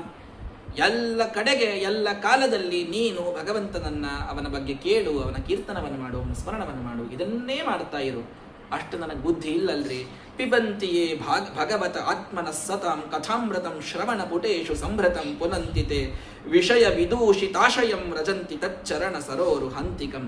ಯಾರು ಈ ಭಾಗವತ ಕಥೆಯನ್ನ ತಮ್ಮ ಶ್ರವಣ ಪುಟದಿಂದ ಆ ಅಮೃತವನ್ನ ಸದಾಪಾನ ಮಾಡ್ತಾರೋ ಅವರಲ್ಲಿ ಭಗವಂತನ ವಿಶಿಷ್ಟವಾದಂತಹ ಪ್ರೀತಿ, ಅವರಲ್ಲಿ ಭಗವಂತನ ವಿಶಿಷ್ಟವಾದ ಅನುಗ್ರಹ ಅದು ತಾನಾಗಿ ಹುಟ್ಟಿ ಈ ಮೋಕ್ಷ ಮಾರ್ಗಕ್ಕೆ ಅವರು ಅರ್ಹರಾಗ್ತಾರೆ. ಅಂತಹ ಭಾಗವತವನ್ನು ನಾನು ನಿನಗೆ ಹೇಳ್ತಾ ಇದ್ದೇನೆ. ಐಶ್ವರ್ಯ ಬೇಕು ಅಂತ ಇಂದ್ರಗೆ ಹೋಗಿ ಪೂಜಾ ಮಾಡ್ತಾರೆ. ಪ್ರಜೆಗಳು ಬೇಕು ಅಂತಂದ್ರೆ ಪ್ರಜಾಪತಿಗೆ ಹೋಗಿ ಪೂಜಾ ಮಾಡ್ತಾರೆ. ಸಂಪತ್ತು ಬೇಕು ಅಂತಂದ್ರೆ ಲಕ್ಷ್ಮಿಗೆ ಹೋಗಿ ಪೂಜಾ ಮಾಡ್ತಾರೆ. ತೇಜಸ್ಸು ಬೇಕು ಅಂದ್ರೆ ಅಗ್ನಿಯನ್ನ ಪೂಜೆ ಮಾಡ್ತಾರೆ. ಅನ್ನಾದಿಗಳು ಬೇಕು ಅಂದರೆ ದೇವಮಾತೆಯಾದಂತಹ ಅದಿತಿ ದೇವಿಯ ಪೂಜೆಯನ್ನು ಮಾಡ್ತಾರೆ. ರಾಷ್ಟ್ರ ಬೇಕು ಅಂದರೆ ವಿಶ್ವೇ ದೇವತೆಗಳ ಪೂಜೆಯನ್ನು ಮಾಡ್ತಾರೆ. ಆಯುಷ್ಯ ಬೇಕು ಅಂತಂದರೆ ಅಶ್ವಿನಿ ದೇವತೆಗಳ ಪೂಜೆಯನ್ನು ಮಾಡ್ತಾರೆ. ಪ್ರತಿಷ್ಠಾ ಬೇಕು ಅಂತಂತಂದರೆ ಭೂಮಿಯ ಪೂಜೆಯನ್ನು ಮಾಡ್ತಾರೆ. ರೂಪ ಬೇಕು ಅಂದರೆ ಗಂಧರ್ವರ ಪೂಜೆಯನ್ನು, ಸ್ತ್ರೀಯರ ಸಂಘ ಬೇಕು ಅಂತಂದರೆ ಅಪ್ಸರ ಊರ್ವಶಿಯರ ಪೂಜೆಯನ್ನು, ಅಧಿಪತಿಯಾಗಬೇಕು ಅಂದರೆ ಬ್ರಹ್ಮದೇವರ ಪೂಜೆಯನ್ನು ಮಾಡ್ತಾರೆ. ಆದರೆ ಬೇರೆ ಬೇರೆಯವರ ಪೂಜಾ ಮಾಡೋರು ಬಹಳ ಜನ ಇರಬಹುದು. ವಿದ್ಯಾ ಬೇಕು ಅಂದರೆ ರುದ್ರದೇವರ ಪೂಜೆ, ದಾಂಪತ್ಯ ಸುಖ ಬೇಕು ಅಂತಂತಂದ್ರೆ ಉಮಾದೇವಿಯ ಪೂಜೆಯನ್ನು ಮಾಡ್ತಾರೆ. ರಾಜ್ಯ ಬೇಕು ಅಂದರೆ ಮನುವಿನ ಪೂಜೆಯನ್ನು ಮಾಡ್ತಾರೆ. ಎಲ್ಲರೂ ಬೇರೆ ಬೇರೆಯವರ ಪೂಜೆಯನ್ನು ಮಾಡ್ತಾರಾದರೆ ನೋಡು ಪರೀಕ್ಷಿತ, ಅಕಾಮ ಸರ್ವಕಾಮೋವ ಮೋಕ್ಷಕಾಮ ಉದಾರದೀಹಿ ತೀವ್ರೇಣ ಭಕ್ತಿಯೋಗೇನ ಯಜೇತ ಪುರುಷಂ ಪರಂ. ನಿನಗೇನೂ ಬೇಡ ಅಂತಿತ್ತು ಅಥವಾ ಎಲ್ಲ ಬೇಕು ಅಂತಿತ್ತು ಅಂದರೆ ಭಗವಂತನೊಬ್ಬನನ್ನು ನೀನು ಸ್ಮರಣ ಮಾಡಬೇಕು. ಅಥವಾ ಸರ್ವಕಾಮೋಯ ಸಹ ವಿಷ್ಣುಂ ಪುರುಷಂ ಯಜೇತ್. ಸ್ಕಂದ ಪುರಾಣದ ಮಾತನ್ನು ಶ್ರೀಮದಾಚಾರ್ಯ ಕೋಟ್ ಮಾಡಿ ಹೇಳ್ತಾರೆ, ಭಗವಂತನಾದ ಪುರುಷನಾದ ವಿಷ್ಣುವನ್ನ ಯಾರು ತೀವ್ರವಾದ ಭಕ್ತಿಯೋಗದಿಂದ ತಾವು ಸ್ಮರಣ ಮಾಡ್ತಾರೋ ಅವರಿಗೆಲ್ಲವೂ ಕೂಡ ಸಿಗುತ್ತಾ ಇದೆ.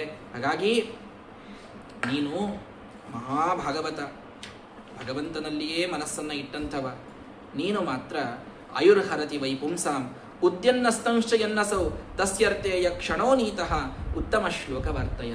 ಒಂದೊಂದು ಕ್ಷಣ, ಮುಂಜಾನೆ ಆಗ್ತದೆ, ರಾತ್ರಿ ಬರ್ತದೆ, ಒಂದೊಂದೊಂದೊಂದು ಹಗಲು ರಾತ್ರಿಗಳು ನಮ್ಮ ಒಂದೊಂದು ದಿನದ ಆಯುಷ್ಯವನ್ನು ತಗೊಂಡು ಹೊಂಟಾವ.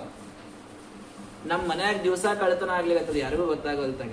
ಯಾವ ಕಳತನ? ನಿಮ್ಮ ಆಯುಷ್ಯದ ಕಳತನ. ಒಂದು ಮುಂಜಾನೆ ಬಂದು ಒಂದು ಆಯುಷ್ ತಗೊಂಡು ಹೋದ್, ಒಂದು ರಾತ್ರಿ ಬಂದು ಇನ್ನೊಂದು ಆಯುಷ್ ತಗೊಂಡು, ಎರಡೂ ಕೂಡ ಒಂದು ದಿನ ತಗೊಂಡು ಹೋದು.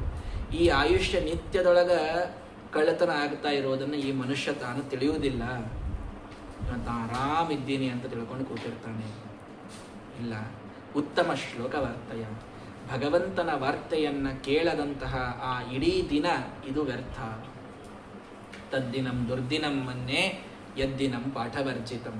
ಎಂದು ನಾನು ದೇವರ ಬಗ್ಗೆ ಕೇಳಿಲ್ವೋ, ಶ್ರವಣ ಮಾಡಿಲ್ವೋ, ಆ ದಿನವೇ ನನಗೆ ವ್ಯರ್ಥವಾಗ್ತದೆ. ಹಂಗೆ ಮಾಡಬೇಡ, ಆಯುಷ್ಯವನ್ನು ಹಾಗೆ ಹರಣ ಮಾಡಬೇಡ. ತರವಕ್ಕಿಂ ನ ಜೀವಂತಿ ಭಸ್ರಾಕ್ಕಿಂ ನ ಶ್ವಸಂತ್ಯುತ. ಜೀವಂತಿರ್ಲಿಕ್ಕೆ ನೀ ಏನು ಬರೇ ಒಂದು ಗಿಡ ಏನು ಅಂದ್ರೆ ಗಿಡಕ್ಕೆ ಜೀವದ. ಭಾಗವತ ಹೇಳಿಗತ್ತದ, ಯಾರೋ ಸೈಂಟಿಸ್ಟ್ ಹೇಳಿದ ಮೇಲೆ ಗೊತ್ತಾತಂತನ ಬೇಡ್ರಿ. ತರವಕ್ಕಿಂ ನ ಜೀವಂತಿ, ಸುಮ್ಮ ಜೀವನ ನಡೆಸ್ಲಿಕ್ಕೆ ನೀ ಏನೊಂದು ಗಿಡ ಏನು, ಸುಮ್ಮ ಶ್ವಾಸ ಬಿಡ್ಲಿಕ್ಕೆ ನೀ ಏನೊಂದು ಹುಳ ಏನು. ಭಾಗವತ ಪ್ರಶ್ನೆ ಮಾಡುತ್ತೆ. ನ ಖಾದಂತಿ ನ ಮೇಹಂತಿ ಕಿಂ ಗ್ರಾಮ್ಯ ಪಶಗೋಪರಿ. ಒಂದು ನಾಯಿನೂ ತಿಂತದ, ನಾಯಿನೂ ಮಲ್ಕೋತದ. ನಾಯಿ ಇಷ್ಟೇ ಮಾಡಲಿಕ್ಕೆ, ತಿನ್ಲಿಕ್ಕೆ ಮಲಗಲಿಕ್ಕೆ ಜೀವಂತಿದ್ದಿ ಅಂದ್ರೆ ನಾಯಿಯೋ ಕತ್ತೆಯೋ ಏನೇನು? ನಯತ್ಕರ್ಣ ಪಥೋಪೇತೋ ಜಾತು ನಾಮ ಗದಾಗ್ರಜ. ಒಂದು ಸಲವೂ ನಿನ್ನ ಕಿವಿಯೊಳಗೆ ಭಗವಂತನ ನಾಮ ಬೀಳಲಿಲ್ಲಲ್ಲೋ, ದೇವರ ಶ್ರವಣವನ್ನು ನೀನು ಮಾಡಲಿಲ್ಲಲ್ಲ. ನಿನ್ನ ಕಿವಿ ಬಿಲೇಬತೋರುಕ್ರಮ ವಿಕ್ರಮನ್ನೇನ ಶೃಣ್ವತ ಕರ್ಣಪುಟೇ ನರಸ್ಯ ಜಿಹ್ವಾಸತಿ ದಾರ್ಧುರಿಕೆ ವಸೂತ ನಚೇತ್ ಪ್ರಗಾಯತ್ಯುರುಗಾಯ ಗಾಥಾಂ. ಇಲಿ ಮೊಲ ಮಾಡಿದ ಬಿಲ ಇರ್ತಾವಲ್ಲ, ಹಂಗ ನಿನ್ನ ಕಿವಿಯೊಳಗ ಭಗವಂತನ ನಾಮ ಬೀಳಲಿಲ್ಲ, ಭಾಗವತ ಕಥಾಶ್ರವಣ ಆಗ್ಲಿಲ್ಲ ಅಂದ್ರೆ ನಿನ್ನ ಕಿವಿ ಇದ್ದದ್ದು ವ್ಯರ್ಥ. ನಿನ್ನ ನಾಲಿಗೆ ಭಗವಂತನ ನಾಮವನ್ನು ತಗೊಳ್ಳಿಲ್ಲ ಅಂತಂದ್ರೆ ಅದು ಕಪ್ಪಿ ನಾಲಿಗೆ ಯಾವಾಗಲೂ ವಟ ವಟ ವಟ ವಟ ಅಂತಿರ್ತದಲ್ಲ, ನಿನ್ನ ನಾಲಿಗೆನೂ ಅಷ್ಟೇ. ದಾರ್ಧುರಿಕೆ ವಸೂತ. ನಾನು ಹೇಳಲಿಕ್ಕತ್ತಿಲ್ಲ, ಭಾಗವತ ಹೇಳ್ತದೆ.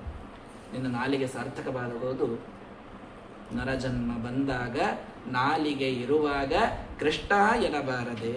ದಾಸರು ಕೇಳ್ತಾರೆ, ಭಗವಂತನ ನಾಮವನ್ನು ತಗೊಂಡ್ರೆ ನಿನ್ನ ಜಿಹ್ವೆಗೆ ಅದೊಂದು ಸಾರ್ಥಕ್ಯ. ನಾಲಿಗೆಗೆ ಭೂಷಣ ನಾರಾಯಣನ ನಾಮ, ಕಾಲಿಗೆ ಭೂಷಣ ಹರಿಯಾತ್ರಯೋ, ಆಲಯಕ್ಕೆ ಭೂಷಣ ತುಳಸಿ ವೃಂದಾವನ, ವಿಶಾಲ ಕರ್ಣಕ್ಕೆ ಭೂಷಣ ವಿಷ್ಣು ಕಥೆಯೋ, ಭೂಷಣಕ್ಕೆ ಭೂಷಣ ಇದು ಭೂಷಣ ಅಂತ ಶ್ರೀಪಾದರಾಯರು ಹೇಳಿದಂತೆ ನಮ್ಮ ದೇಹದ ಒಂದೊಂದು ಅಂಗ ಭಗವಂತನ ಸೇವೆಯಲ್ಲಿ ಅದು ತತ್ಪರವಾಗಬೇಕು.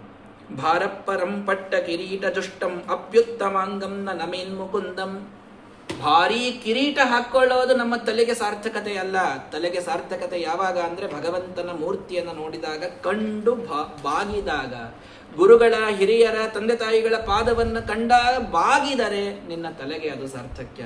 ಶಾವೌಕರೌ ನೊಕ್ಕುರುತೋ ಸಪರ್ಯಾಂ ಹರೇರ್ ಲಸತ್ ಕಾಂಚನ ಕಂಕಣವ್ವ. ಕೈಗೆ ಭೂಷಣ ಏನು? ಚಂದ ಬಂಗಾರದ ಕಡಗರಿ, ಪಾಟ್ಲಿ, ಬಿಲ್ವಾರ, ತೋಡೆ 1-2 ಹಾಕ್ಕೊಂಡಿವ್ ನಾವು ಅಂತ. ಇದು ಲಸತ್ ಕಾಂಚನ ಕಂಕಣವ್ವ, ಬಂಗಾರದ ಕಂಕಣ. ಇದು ಕೈಗೆ ಭೂಷಣ ಅಲ್ಲ.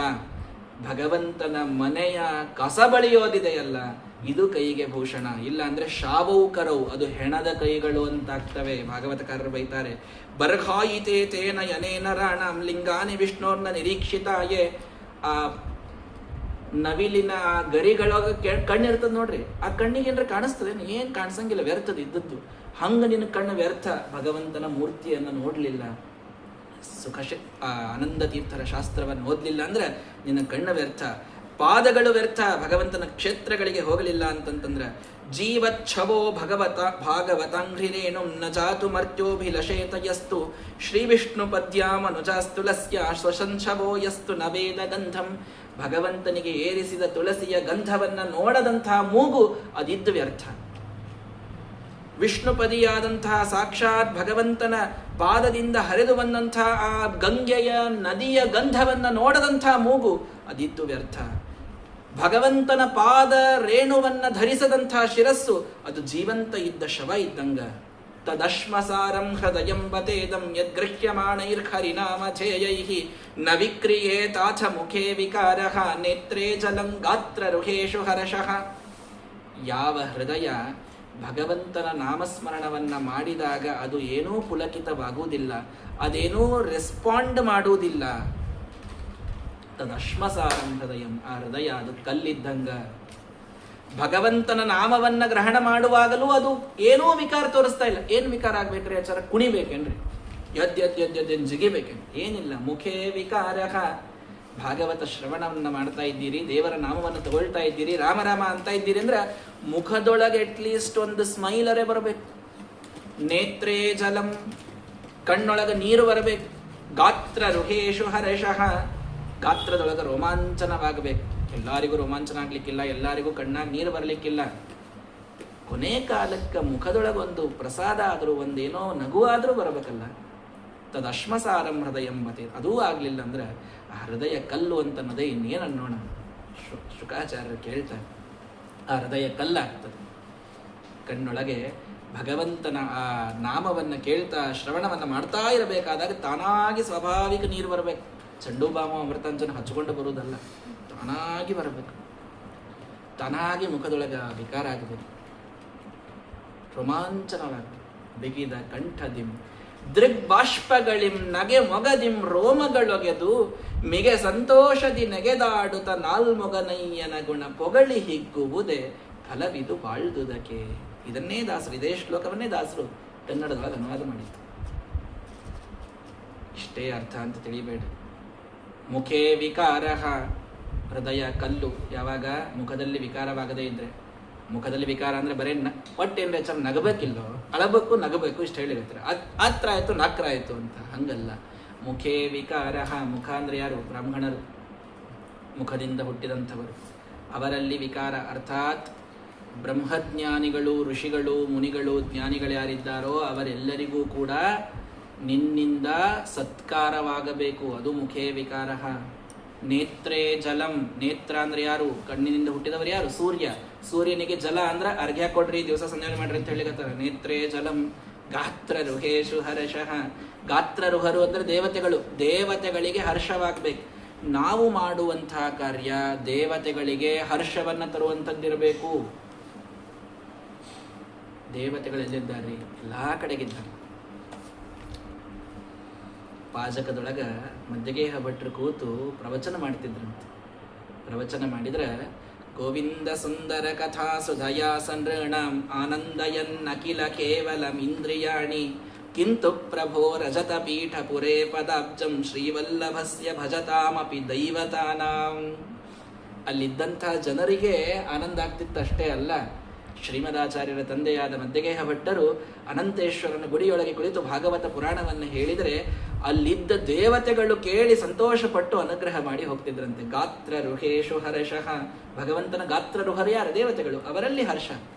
ಅದಾದರೆ ಹೃದಯ, ಇದು ಹೃದಯ ಅಂತಾಗ್ತದೆ, ಇಲ್ಲ ಅಂದರೆ ಕಲ್ಲಾಗ್ತದೆ. ಹಾಗಾಗಿ ಭಗವಂತನ ಧ್ಯಾನವನ್ನ, ಭಗವಂತನ ಸ್ಮರಣೆಯನ್ನ ಇದನ್ನು ಮಾಡೋದ್ರೊಳಗೆ ನಿನ್ನ ಕಾಲವನ್ನು ಕಳಿಯಪ್ಪ ಪರೀಕ್ಷಿತ.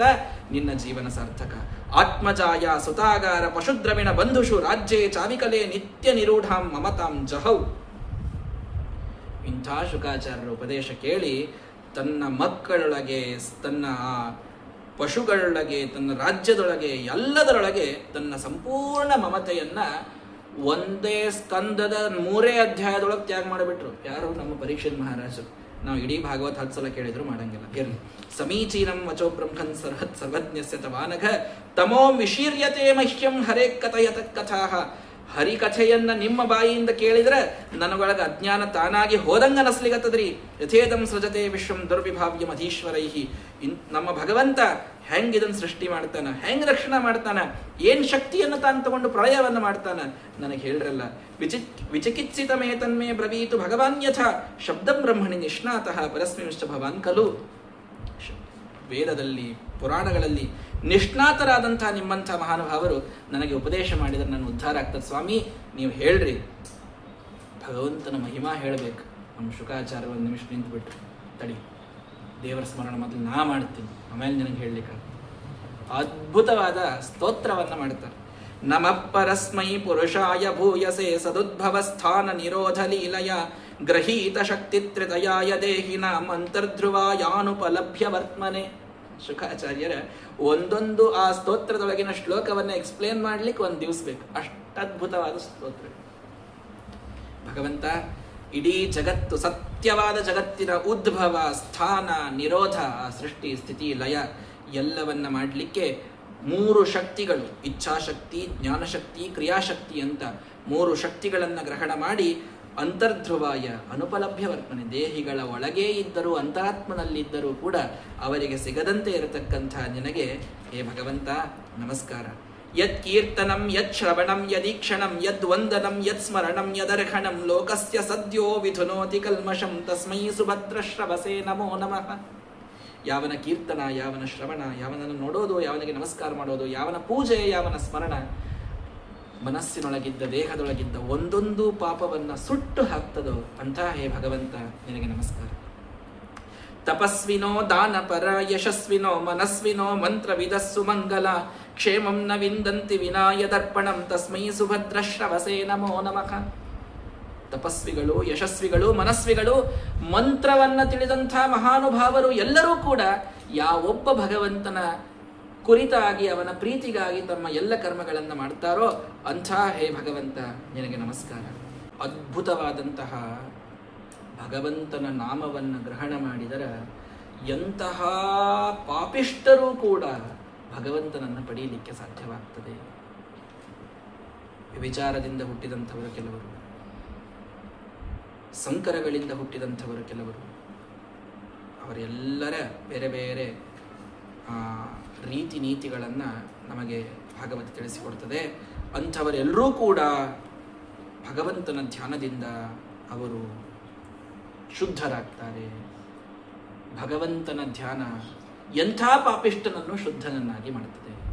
ಅಂಥ ಭಗವಂತನಿಗೆ ನಮಸ್ಕಾರ. ಮಂಗಳಾಚರಣೆ ಮಾಡಬೇಕಂದ್ರೆ ಮೊದಲು ಅವನಿಗೆ ನಮಸ್ಕಾರ ಮಾಡಿದಿರಿ. ಮುಂದ ಪ್ರಚೋದಿತಾಯೇನ ಪುರಾ ಸರಸ್ವತಿ ವಿತನ್ವತಾಜಸ್ಯ ಸತೀಂ ಸ್ಥಿತಿಂ ಹೃದಿ ಸ್ವಲಕ್ಷಣ ಪ್ರಾದುರಭೂತ್ ಕಿಲಾಸ್ಯತಃ ಸಮೇ ಋಷೀಣಾಂ ಋಷಭ ಪ್ರಸೀದತಾಂ. ಋಷಿಗಳಲ್ಲಿ ಋಷಭ ಯಾರು? ವೇದವ್ಯಾಸದೇವರು. ತಮ್ಮ ಗುರುಗಳಾದ ವೇದವ್ಯಾಸದೇವರ ಸ್ಮರಣ ಮಾಡ್ತಾರೆ. ಯಾರ ಪ್ರಚೋದನೆಯಿಂದ ಸರಸ್ವತಿ ತಾನು ಅರ್ಥಾತ್ ಜ್ಞಾನ ತಾನು ಎಲ್ಲರೊಳಗೆ ಹರಿದು ಇವತ್ತು ಬರ್ತಾ ಇದೆಯೋ, ಯಾರು ತಮ್ಮ ಲಕ್ಷಣಗಳಿಂದ ಇಡಿಯಾದ ಜಗತ್ತನ್ನು ಉದ್ಧಾರ ಮಾಡಲಿಕ್ಕೆ ಬಂದರು ಅಂತಹ ವೇದವ್ಯಾಸದೇವರಿಗೆ ನಮಸ್ಕಾರ. ಭೂತೈರ್ ಮಹದ್ಭಿರ್ಯ ಇಮಾಃ ಪುರೇ ವಿಭುರ್ ನಿರ್ಮಾಯ ಶೇತೆ ಯದಮೂಷು ಪೂರುಷಃ ಭುಂಕ್ತೆ ಗುಣಾನ್ ಷೋಡಶ ಷೋಡಶಾತ್ಮಕಃ ಸೋಲಂಕೃಶಿಷ್ಟ ಭಗವನ್ವಚಾಂಸಿ ಮೇ. ಎಲ್ಲ ಪಂಚಭೂತಗಳಿಂದ ಮಹರ್ಲೋಕ ಮೊದಲ ಮಹತ್ತತ್ವ ಅಹಂಕಾರ ತತ್ವ ಮೊದಲಾದವುಗಳಿಂದ ಇದೆಲ್ಲವನ್ನ ನಿರ್ಮಾಣ ಮಾಡಿ ಸ್ಥಿತಿ ಮಾಡಿ ಇದೆಲ್ಲವನ್ನ ತಾನೇ ಸಂಹಾರ ಮಾಡಿ ಇದರಲ್ಲಿ ಆರಾಮಾಗಿ ಮಲಗುವ ಆ ಪುರುಷನಿದ್ದಾನಲ್ಲ, ಷೋಡಶ ಷೋಡಶಾತ್ಮಕ 16 ರೀತಿಯಿಂದ ಇದರ ಪಾನವನ್ನು ಇದರ ಭೋಗವನ್ನು ಮಾಡ್ತಾನೆ. ಪಂಚ ಜ್ಞಾನೇಂದ್ರಿಯಗಳು, ಪಂಚ ಕರ್ಮೇಂದ್ರಿಯಗಳು ಎಷ್ಟಾಯಿತು? 10 ಆಯ್ತಾ? ಮನಸ್ಸಿನ 5 ಪ್ರಕಾರಗಳು, ಮನಸ್ಸು, ಬುದ್ಧಿ, ಅಹಂಕಾರ, ಚಿತ್ತ, ಚೇತನ ಅಂತ 5 ಪ್ರಕಾರಗಳು, ಕೊನೆಗೊಂದು ಸಾಕ್ಷಿ. ಈ 16 ತರಹ ನಾವು ಮಾಡುವ ಎಲ್ಲ ಭೋಗಗಳನ್ನು ಮುಖ್ಯದಲ್ಲಿ ಮಾಡುವ ಆ ಭಗವಂತನಿದ್ದಾನಲ್ಲ, ಭುಂಕ್ತೆ ಗುಣಾನ್ ಷೋಡಶ ಷೋಡಶಾತ್ಮಕ ಅಂಥ ಭಗವಂತ ಏನ್ ಮಾಡ್ಲಿ? ಅಲಂಕೃಶಿಷ್ಟ ಭಗವನ್ವಚಾಂಸಿಮೆ. ಭಾಗವತ್ ಹೇಳಲಿಕ್ಕೆ ಹೊಂಟೀನಿ ಭಗವಂತ, ನನ್ನ ಮಾತಿನೊಳಗೆ ಕೂತು ನೀನು ಅಲಂಕಾರ ಮಾಡು. ಶುಕಾಚಾರ್ಯರು ಪ್ರಾರ್ಥನಾ ಮಾಡ್ತಾರೆ ದೇವರಿಗೆ. ನಾ ಹೇಳುವಾಗ ಏನೂ ತಪ್ಪು ಬರೋದು ಬೇಡ, ನಾ ಹೇಳುವಾಗ ಮುಂದೆ ಕೂತವರಿಗೆ ಬೇಸರ ಆಗೋದು ಬೇಡ, ನಾ ಹೇಳುವಾಗ ಮುಂದೆ ಕೂತವರೊಳಗೆ ತೂಕಡಿಕೆ ಬರೋದು ಬೇಡ, ಆಕಳಕ್ಕೆ ಬರೋದು ಬೇಡ, ಬ್ಯಾಸರಕ್ಕೆ ಬರೋದು ಬೇಡ, ಯಾವ ಕೀನೂ ಬೇಡ. ದೇವಕಿ ನಂದನದ ಒಂದು ಕೀ ಒಂದಿದ್ರೆ ಸಾಕು. ಹೀಗಾಗಿ ಇದು ಯಾವುದೂ ಆಗ್ಲಾರ್ದಂಗೆ ನನ್ನ ಮಾತುಗಳನ್ನು ಅಲಂಕಾರ ಮಾಡು ಭಗವಂತ ಅಂತ ಮೊದಲಿಗೆ ಶುಕಾಚಾರ್ಯರು ಪ್ರಾರ್ಥನೆಯನ್ನು ಮಾಡ್ತಾ ಏತದೇವ ಆತ್ಮಭೂರಾಜನ್ ನಾರದಾಯೇತಿ ಪೃಚ್ಛತೆ. ನಾರದರು ಕೂಡ ಭಗವಂತನಿಗೆ ಬ್ರಹ್ಮದೇವರಿಗೆ ಈ ಪ್ರಶ್ನೆಯನ್ನು ಮಾಡಿದ್ದಾರಪ್ಪ, ಅವರು ಮಾಡಿದ ಆ ಉಪದೇಶವನ್ನೇ ನಾನು ನಿನಗೆ ಹೇಳುತ್ತೇನೆ ಕೇಳು ಅಂತ ಒಂದು ಸಲ ನಾರದರು ಬ್ರಹ್ಮದೇವರ ಮುಂದೆ ಹೋಗ್ತಾರಂತೆ. ಹೋಗಿ ಅಷ್ಟಾಗ ನಮಸ್ಕಾರ ಮಾಡ್ತಾರೆ. ಸ್ವಾಮಿ, ಕರಾಮಲಕವದ್ ವಿಶ್ವಂ ವಿಜ್ಞಾನಾವಸಿತಂ ತವ, ನಿಮಗ ಕೈಯೊಳಗಿನ ಚಂಡಿದ್ದಂಗೆ ಇಡೀ ಜಗತ್ತು ಸರಳ ಸೃಷ್ಟಿ ಮಾಡಬಗದಿರಿ. ಏಕಸ್ರಜಸಿ ಭೂತಾನಿ ಭೂತೈದೇವ ಆತ್ಮಮಾಯೆಯ, ನಿಮ್ಮ ಇಚ್ಛಾದಿಂದ ನಿಮ್ಮ ಶಕ್ತಿಯಿಂದ ಎಲ್ಲ ಸೃಷ್ಟಿ ಒಬ್ಬರೇ ಮಾಡಬೇಕಿತ್ತೀರಿ. ನಾಹಂ ವೇದ ಪರಂ ತಸ್ಮಾನ್ ನಾವರಂ ಸಮಂ ನಿಮ್ಮ ಸಮಾನ ಯಾರಿಲ್ಲ, ನಿಮ್ಮ ಕೆಳಗೆ ಯಾರಿಲ್ಲ, ನಿಮ್ಮ ಮ್ಯಾಲೆ ಯಾರಿಲ್ಲ, ನೀವೇ ಪರಮಾತ್ಮ, ನೀವೇ ಪರಬ್ರಹ್ಮ. ಅಂಥದ್ದು ನೀವು ಕಣ್ಣು ಮುಚ್ಚಿ ಯಾರು ಧ್ಯಾನ ಮಾಡ್ಕೋತ ಕೂತೀರಿ? ನಾರದ್ರ ಬ್ರಹ್ಮದೇವರಿಗೆ ಪ್ರಶ್ನೆ ಮಾಡ್ತಾರೆ. ಅಲ್ರಿ, ನೀವು ನಮಗೆಲ್ಲ ಕೆಲಸ ಮಾಡಿಸ್ಬೇಕು, ನೀವೇ ಧ್ಯಾನ ಮಾಡ್ಕೋತ ಕೂತ್ಬಿಟ್ರೆ ಹೆಂಗೆ? ಯಾಕೆ ಧ್ಯಾನ ಮಾಡ್ಲಿಕತ್ತೀರಿ ನೀವು? ಬ್ರಹ್ಮದೇವರು ನಕ್ರಂತ. ನಾನೃತಂ ಬತ ತಚ್ಚಾಪಿ ಯಥಾಮಹಂ ಪ್ರಬ್ರವೀಷಿ ಭೋ. ನಿಮಗಿದು ಗೊತ್ತಿಲ್ಲ ಅಂತಲ್ಲ, ಅಂತೂ ಲೋಕಹಿತಕ್ಕಾಗಿ ಪ್ರಶ್ನೆಯನ್ನು ಮಾಡ್ತಿರಲ್ಲ. ಸಮ್ಯಕ್ ಕಾರುಣಿಕಸ್ಯೇದಂ ವತ್ಸತೆ ವಿಚಿಕಿತ್ಸಿತ. ವತ್ಸ ನಾರದರವ್ರ ಮಗ ಅಲ್ಲ, ಮಾನಸಪುತ್ರರು ಬ್ರಹ್ಮದೇವರಿಗೆ. ಮಗು, ನೀನು ಭಗವಂತನ ಅದ್ಭುತವಾದ ಮಹಿಮೆಯನ್ನು ನನ್ನ ಬಾಯಿಯಿಂದ ಹೇಳಿಸ್ಲಿಕ್ಕೆ ಲೋಕಾನುಗ್ರಹ ಮಾಡಲಿಕ್ಕೆ ಈ ಪ್ರಶ್ನೆಯನ್ನು ಕೇಳಲಿಗತ್ತಿಯಲ್ಲಪ್ಪ, ತಡಿ ಬಾ ಹೇಳ್ತೀನಿ ಮೊದಲು ಭಗವಂತನ ಮಹಿಮೆಯನ್ನು ಅಂತ ಹೇಳಿ ಅವ್ರು ತಮ್ಮ ಮಂಗಳಾಚರಣೆ ಚಾಲೂ ಮಾಡಿದ್ರಿ. ಶುಕಾಚಾರ ಮಂಗಳಾಚರಣೆ ಆಗಿತ್ತು, ಬ್ರಹ್ಮದೇವರ ಮಂಗಳಾಚರಣೆ ಚಾಲೂ ಮಾಡಿದ್ರು. ನಮಸ್ತಸ್ಮೈ ಭಗವತೆ ವಾಸುದೇವಾಯ ಧೀಮಹಿ ಯನ್ ಮಾಯಯ ದುರ್ಜಯ ಮಾಂ ವದಂತಿ ಜಗದ್ಗುರು. ಇವ್ರ್ಯಾಕೆ ಮಂಗಳಾಚರಣೆ ಮಾಡಿದ್ರಿ? ಯಾದವಾರ್ಯ ಹೇಳ್ತಾರೆ, ದುರ್ಮತ ಶ್ರವಣ ಜನಿತ ಪಾಪ ಪರಿಹಾರಾರ್ಥಂ. ಇಷ್ಟೋ ತನಕ ದುರ್ಮತಗಳನ್ನು ಕೇಳಿದಿಲ್ಲ. ನೀವೇ ಪರಬ್ರಹ್ಮ, ನೀವೇ ಪರಮಾತ್ಮ, ನಿಮ್ಮ ಯಾರು ಯಾರಿಲ್ಲ, ಕೆಳಗೆ ಯಾರಿಲ್ಲ, ನೀವೇ ಯಾಕ್ರಿ ಯಾರ್ದೋ ಧ್ಯಾನ ಮಾಡ್ಕೊತ ಕೂತೀರಿ? ನಾರದರು ಚಾಷ್ಟಿಯಿಂದ ಈ ಮಾತು ಹೇಳಿದ್ದಕ್ಕೆ, ಈ ಮಾತು ಕಿವಿಗೆ ಬಿದ್ದದ್ದಕ್ಕೇನ್ರೆ ಪಾಪ ಬಂದದಂತ ಮಂಗಳಾಚರಣೆ ಮಾಡಿದ್ರಂತ. ಯಾರು? ಬ್ರಹ್ಮದೇವರು. ಪಾಪೇ ಇಲ್ಲ ಅವರಿಗೆ. ಆಖಣಾಶ್ಮ ಸಮ, ಜೀವೋತ್ತಮರು, ಜೀವಘನರು, ಕಲಿಪ್ರವೇಶನೇ ಇಲ್ಲ ಅಂಥ ಮಹಾನುಭಾವರು ಭಗವಂತನ ಕುರಿತಾಗಿ ಸ್ತೋತ್ರ ಮಾಡಿದರು. ಯಾಕೆ? ಕೆಟ್ಟ ಮಾತುಗಳು ಕಿವಿಗೆ ಬಿದ್ದಾವಪ್ಪ, ಬೇಡ ಅಂತ. ಅಂದ್ರೆ ನಾವು ದಿವಸ ಮತ್ತಿನ್ನು ಎಷ್ಟೊತ್ತು ಅದನ್ನು ಮಾಡ್ಬೇಕನ್ನೋದು ನೀವೇ ವಿಚಾರ ಮಾಡಿರಿ. ಅಷ್ಟು ಕೆಟ್ಟ ಮಾತುಗಳು ಕಿವಿಗೆ ಬೀಳ್ತಿರ್ತಾವೆ ನಮಗೆ. ಹೀಗಾಗಿ ಅವರು ಪ್ರಾರ್ಥನೆಯನ್ನು ಮಾಡ್ತಾರೆ ಭಗವಂತನಲ್ಲಿ. ಏನಂತ? ನಿನ್ನ ಮಾಯಾ ವಿಚಿತ್ರದ ಭಗವಂತ, ನಿನ್ನ ಮಾಯೆಯಿಂದ ನನ್ನನ್ನ ಜನ ಜಗದ್ಗುರು ಅಂತಂತಾರೆ. ನಾನ ಜಗದ್ಗುರು, ನೀನೇ ನಿಜವಾದ ಜಗದ್ಗುರು. ಜಗದ್ಗುರುತ್ವ ಆದಿಷ್ಟಂ ಮಯಾತೆ ಕಮಲೋದ್ಭವ ಅಂತ ನನಗೆ ಜಗದ್ಗುರುತ್ವವನ್ನು ಕೊಟ್ಟಾವ ಅಷ್ಟೇ ನೀನು, ನಾನಲ್ಲ. ಅಂದ್ರೂ ನನ್ನನ್ನು ಈ ಜನ ಗುರು ಅಂತ ಕರೀತಾರೆ. ಇದು ನಿನ್ನ ಮಾಯಾ ಅಲ್ಲಾರ್ದೆ ಇನ್ನೇನು ಅನ್ಬೇಕು ನಾನು? ಇದೆಲ್ಲವೂ ನಿನ್ನ ಅಧೀನ. ದ್ರವ್ಯಂ ಕರ್ಮ ಚ ಕಾಲಶ್ಚ ಸ್ವಭಾವೋ ಜೀವಯೇವ ಚ. ಬ್ರಹ್ಮದೇವ ಹೇಳುವಂಥ ಮಾತು ಭಾಗವತದೊಳಗೆ. ಒಂದೊಂದು ದ್ರವ್ಯ ಅಂದ್ರೆ ಪ್ರಕೃತಿ, ಕರ್ಮ, ಕಾಲ, ಸ್ವಭಾವ, ಜೀವ, ಪ್ರತಿಯೊಂದೂ ಕೂಡ ಇದು ನಿನ್ನ ಅನುಗ್ರಹ ಇದ್ರೆ ಇರ್ತದ ಸ್ವಾಮಿ, ನಿನ್ನಿರಲಿಲ್ಲ ಅಂದ್ರೆ ಇರುವುದಿಲ್ಲ. ಎಲ್ಲವೂ ನಿನ್ನ ಅಧೀನ ಇದ್ದಾಗ ನನ್ನಿಂದ ಸೃಷ್ಟಿ ಆಯಿತು ಅಂತ ಈ ಎಲ್ಲ ಮೂಢರ ತಿಳ್ಕೊಳ್ತಾರಲ್ಲ, ನಿನ್ನ ಮಾಯಾಕ್ಕೊಂದು ನಮಸ್ಕಾರ ಭಗವಂತ. ಬ್ರಹ್ಮದೇವರು ಹೇಳ್ತಾರೆ, ನಾರಾಯಣ ಪರ ವೇದಾಹ. ನಾರದರೆ ಎಲ್ಲ ವೇದಗಳು ನಾರಾಯಣನನ್ನು ಹೇಳಲಿಕ್ಕೆ ಹೊಂಟಾವ. ದೇವಾ ನಾರಾಯಣಾಂಗಜಾಹ. ದೇವತೆಗಳನ್ನು ನಾನು ಹುಟ್ಟಿಸಿಲ್ಲ, ಎಲ್ಲರನ್ನ ನಾರಾಯಣ ಹುಟ್ಟಿಸ್ತಾನೆ. ನಾರಾಯಣ ಪರ ಲೋಕಾಹ, ನಾರಾಯಣ ಪರ ಮಖಾಹ. ಎಲ್ಲವೂ ನಾರಾಯಣನ ಪರ. ಸೃಜ್ಯಂ ಸೃಜಾಮಿ ಸೃಷ್ಟೋಹಂ ಈಕ್ಷಯ ಇವ ಅಭಿಚೋದಿತ. ನಾನೇ ಅವನಿಂದ ಸೃಷ್ಟ, ಅವನ ನಾಭಿಕಮಲದಿಂದ ನನ್ನ ಸೃಷ್ಟಿ ಮೊದಲಾಗ್ಯದ.